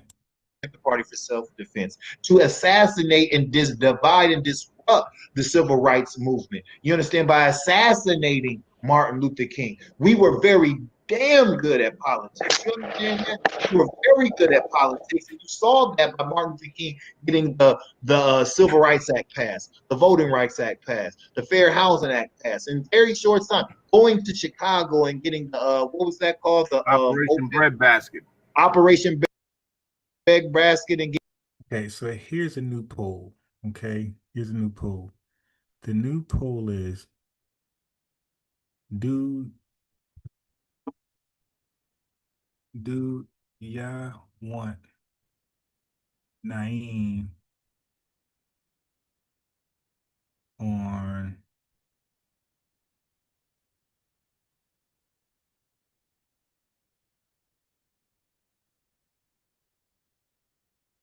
okay. So I'm doing a poll. The question is simple. Do you guys want Naeem here on my panel to deal with reparations and everything under the sun? Maybe a 3-hour live. So here it is. Here's the poll. The poll is: Do y'all want Naeem on FBA News and Updates? The brother in top left, Beat the Power, BTP, and we could discuss everything we're talking about now.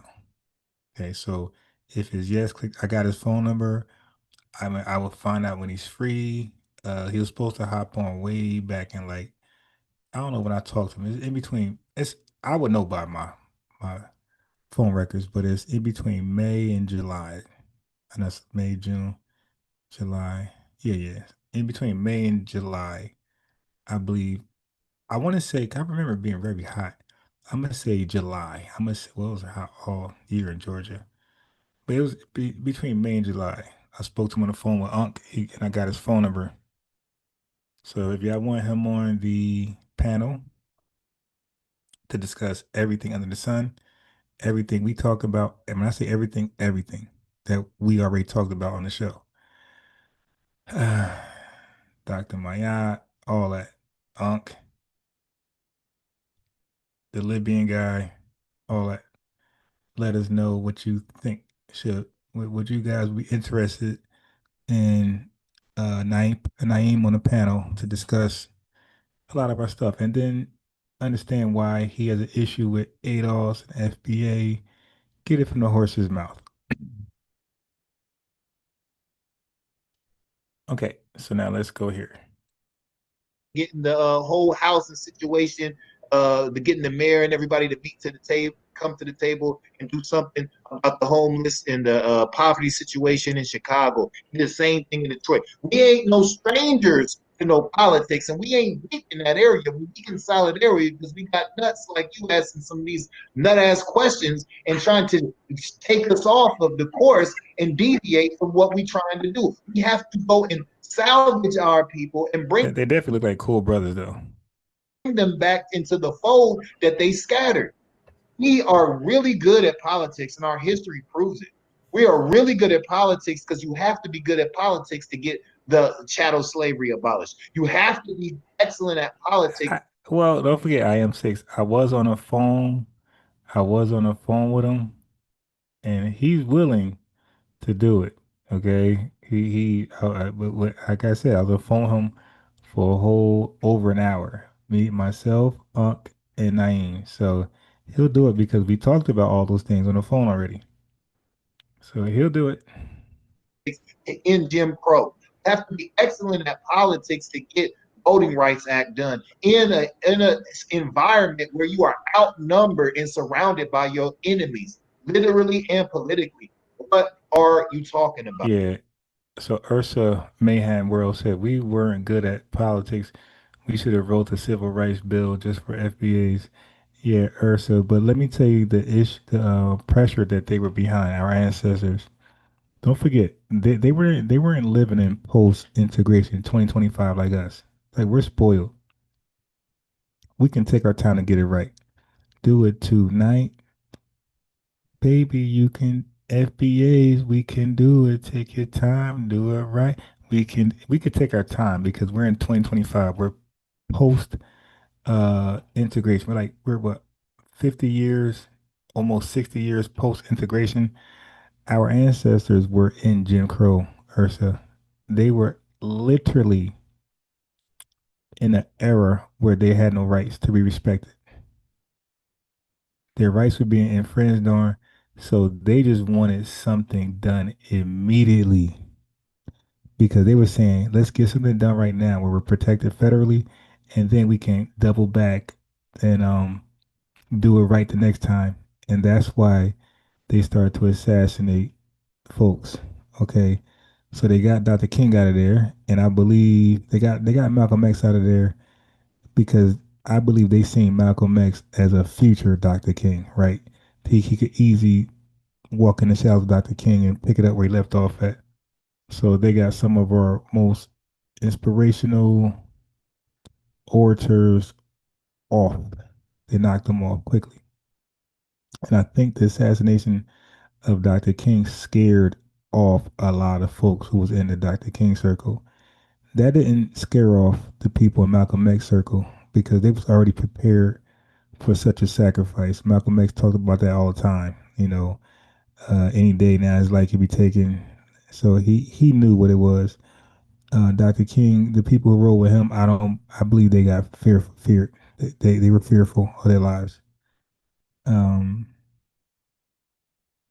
yeah, but get it done, Ursa. Get protected federally, make some compromises, and then come back and do it right. I think that was Dr. King's plan. So once they start signing all acts through, laws through, they off them. So he can't double back because you know what he said. We all know what he said. I'm coming back for that check. So I should have used Dr. King in my damn. No, I can't because I got copyright.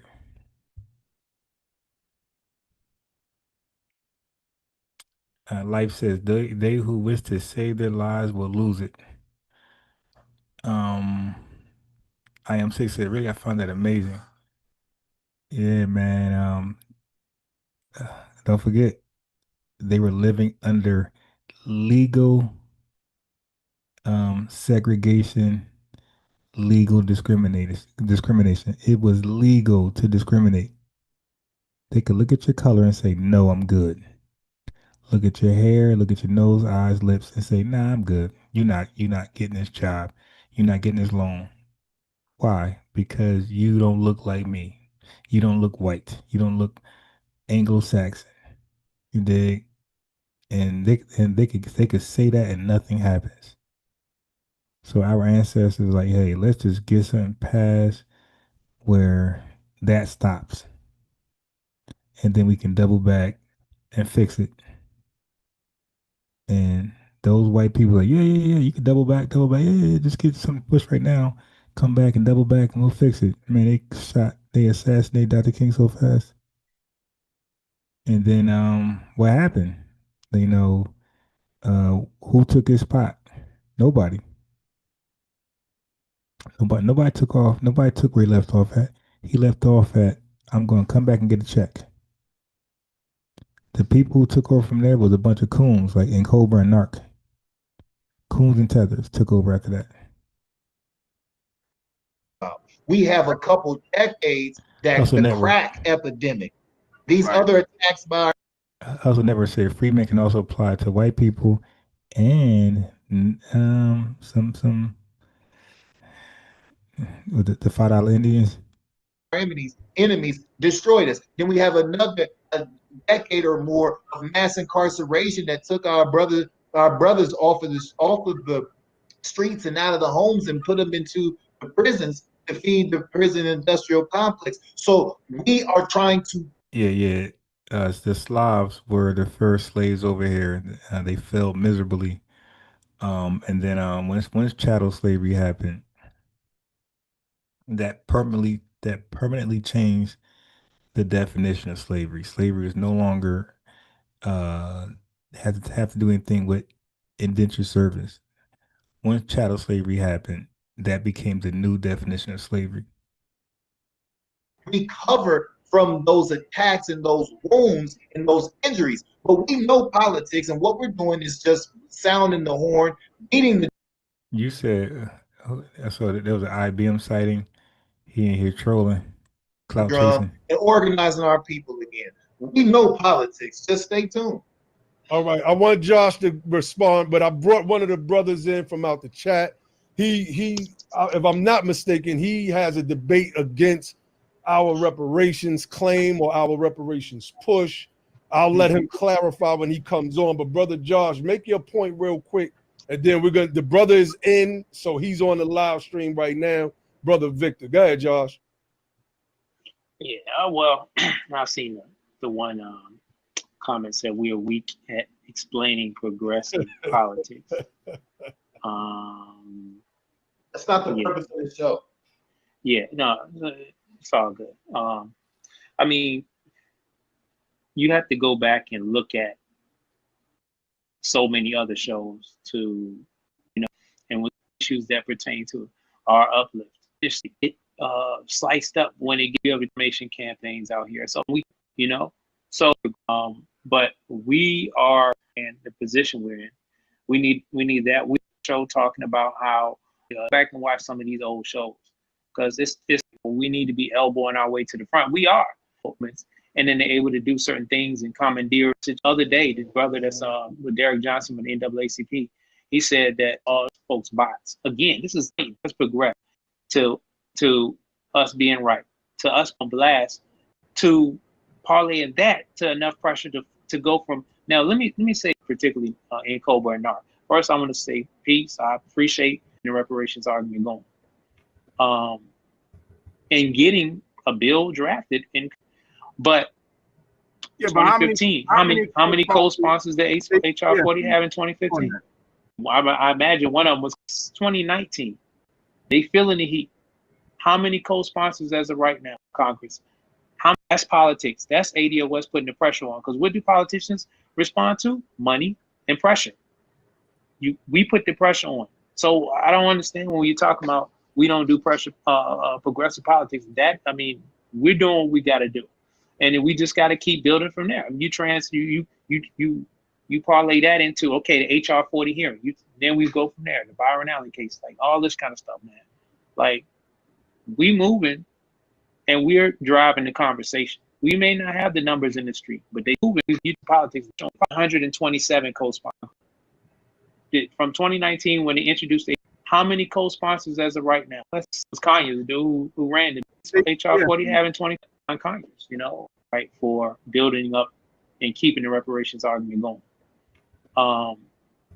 And getting a bill drafted in Congress through John Conyers, and Sheila Jackson picked it up. Okay, we might have problems with it. All right. But that I might have missed. Yeah, 2015. How many co-sponsors did HR 40 have in 2015? I'm not saying peace.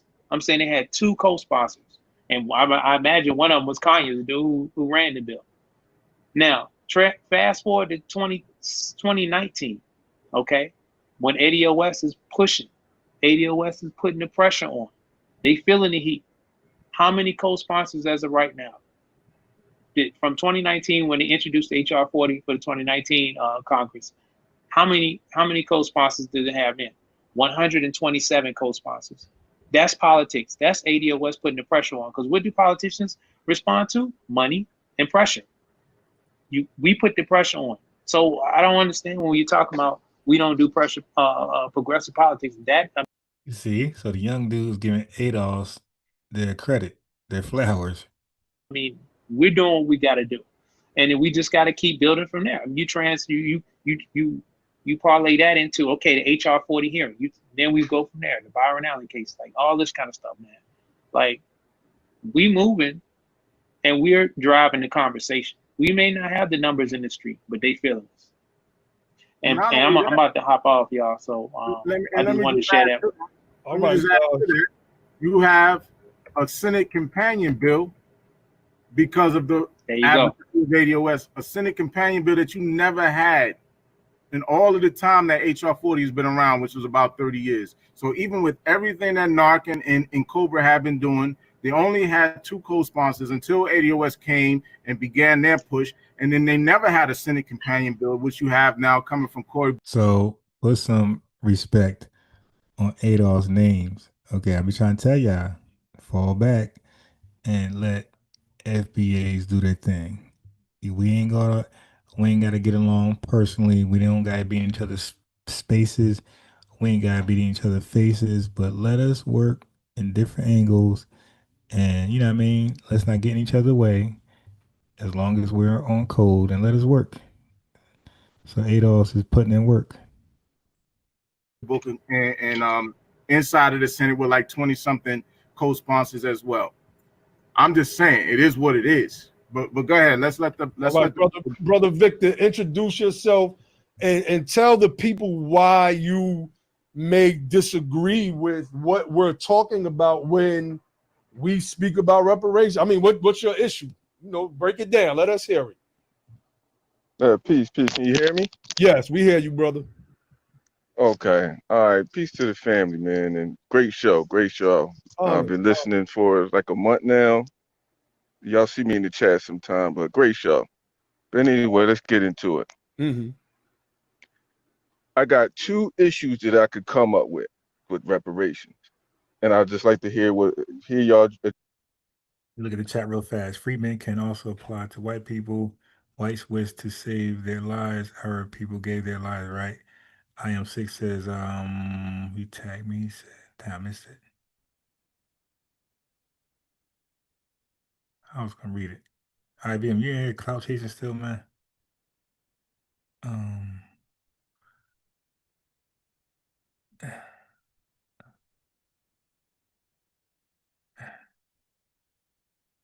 Kamala Harris is terrible, man. That was like the worst decision they could ever think of, to push Kamala Harris out there. And then they get mad, like, oh man, you didn't vote for Kamala Harris. That's why Trump won. Man, ain't nobody in their right mind was voting for Kamala Harris. Like, stop.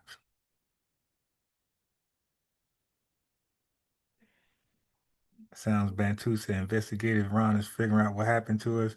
Gratitude. Yeah, so you see me, man. I watch a lot of stuff. Even the links y'all send me, Pinky Wells, I watch a lot of stuff, man. Like I'm not one track minded at all. So my ADD is paying off. My attention divisive deficit is paying off. I'm not focused on one thing. I'm focused on so many things, and it's paying off. Address it. Mm-hmm.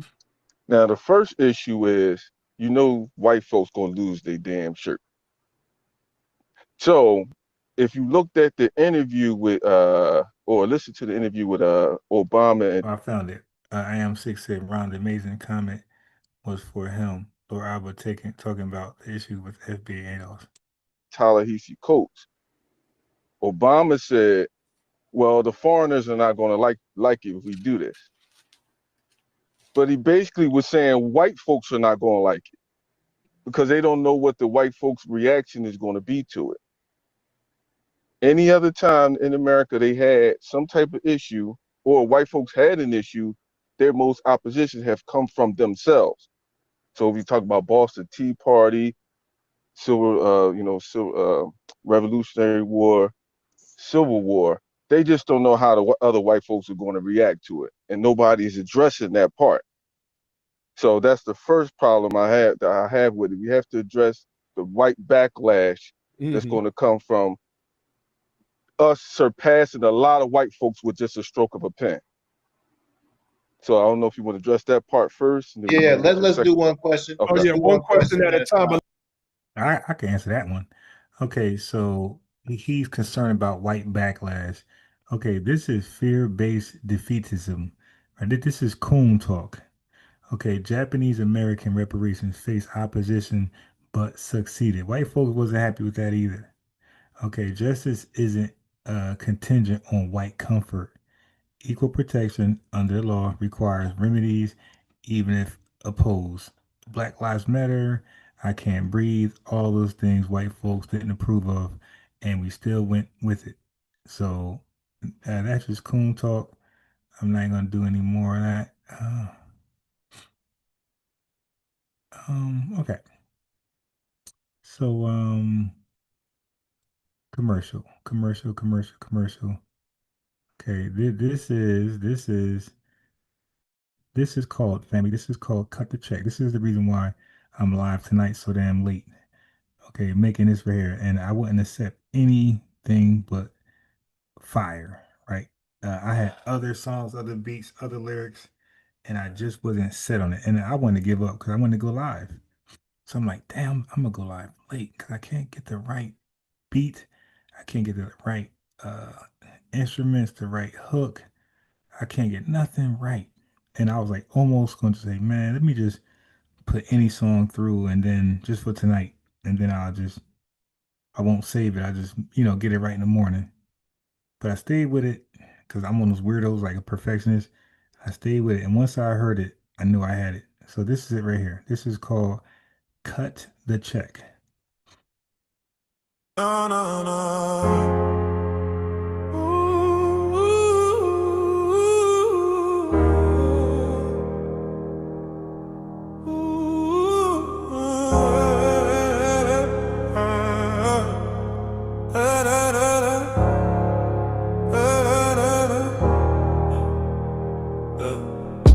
Cut the check and pay me what you want me.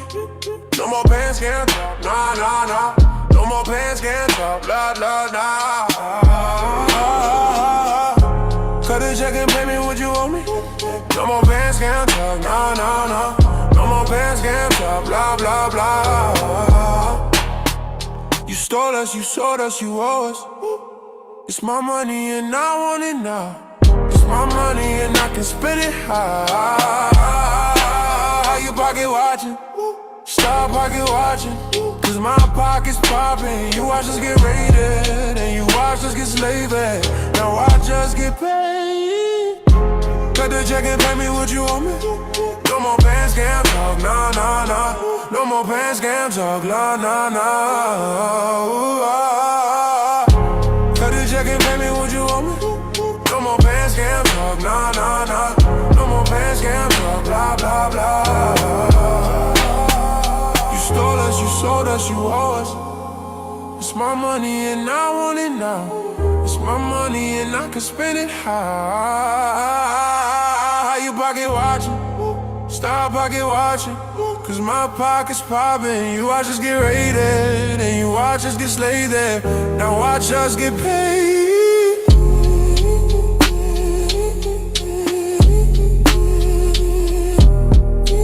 Hey, yo, the morning crew about to go crazy when I play this. When I play this, I know it's late. You ain't gonna be going crazy. It's late. Wake everybody up. But the morning crew, when I play this tomorrow morning, they about to go crazy.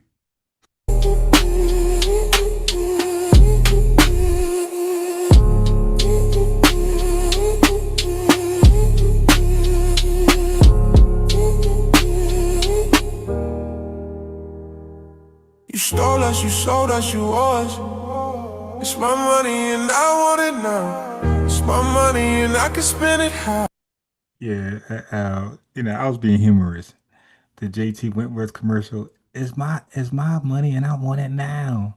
Because the chat was saying that Kia Harris was saying that. I said, let me throw that in there. That's for the chat. I want it now. You stole us, you sold us, you owe us. It's my money and I want it now.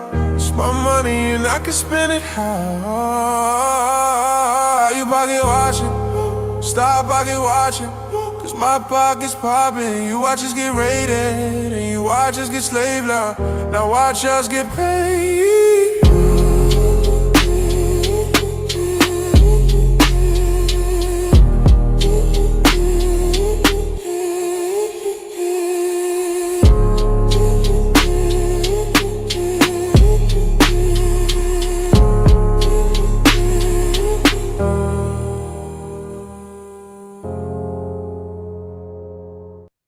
Bro said, he says the morning now. We the morning crew. No, it ain't the morning till I wake up. This is late night. What? What's today? Thursday? Yeah, this is Thursday late night. You dig? This is Thursday late night. Yeah, why you pocket watching? You know, these tethers always be pocket watching, treating that she, or they want to know what we gonna spend the money on. That's why I said, is my money, I want it now. Is my money, I can spend it how? You dig? Why you worry about what we spend our money on? Oh, you gonna just buy Lamborghinis and so what? So what? Is my money, is my money and I want it now. Is my money and I can spend it how? However I want. You dig? But who had showed that fact? Was it one of these brothers, the Freedmen brothers? Yeah, I think it was the Freedmen brothers. I think it was Ali. Ali showed the fact, the stat that when we get money, the PPP loans that's like legitimate, we put it towards our businesses. Like we don't play around with money like that. They got this horrible stereotype on us. Like we just get money and blow it. No, we get money and invest that shit and make that shit work. I think Ali showed the stat of one of the Freedmen brothers.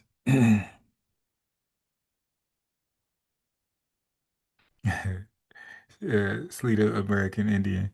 Yeah, so but I went through so many beats, I went through so many lyrics and changes. I went to so many so I could and this is on a low level, so I just can imagine what a producer goes through because this is just for me, for the content, you know what I mean, for fun. You dig? And I'm over here like, nah, that ain't it. Then I got the beat right finally, but the lyrics, the hook, no, the hook was perfect, but the lyrics, the verse one was terrible. And I kept changing it, because when he said, you watch us get raided. At first, I had raid first, RAID, but it sounded like rape, grape, you know. And I didn't want that. I didn't want that. So I said, nah, I can't have that. So I put raided, RAIDED, raid did. So to make it clear, I'm not saying RAP, get me flagged. You feel me? So I said, nah, let me change that to make sure nobody, and I forgot to put an echo. So I was supposed to put like a little echo where they say, you watch us get raided, and it's supposed to say slave raids. You know what I mean? just for clarification, but I forgot to put it there. So it's not there. But it was supposed to be an echo, like a light echo saying slave raids to make sure I'm not saying RAPE.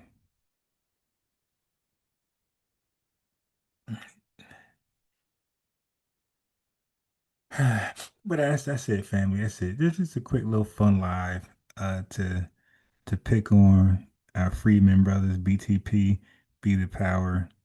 They had heavy criticism for ADOS, and it was really nothing.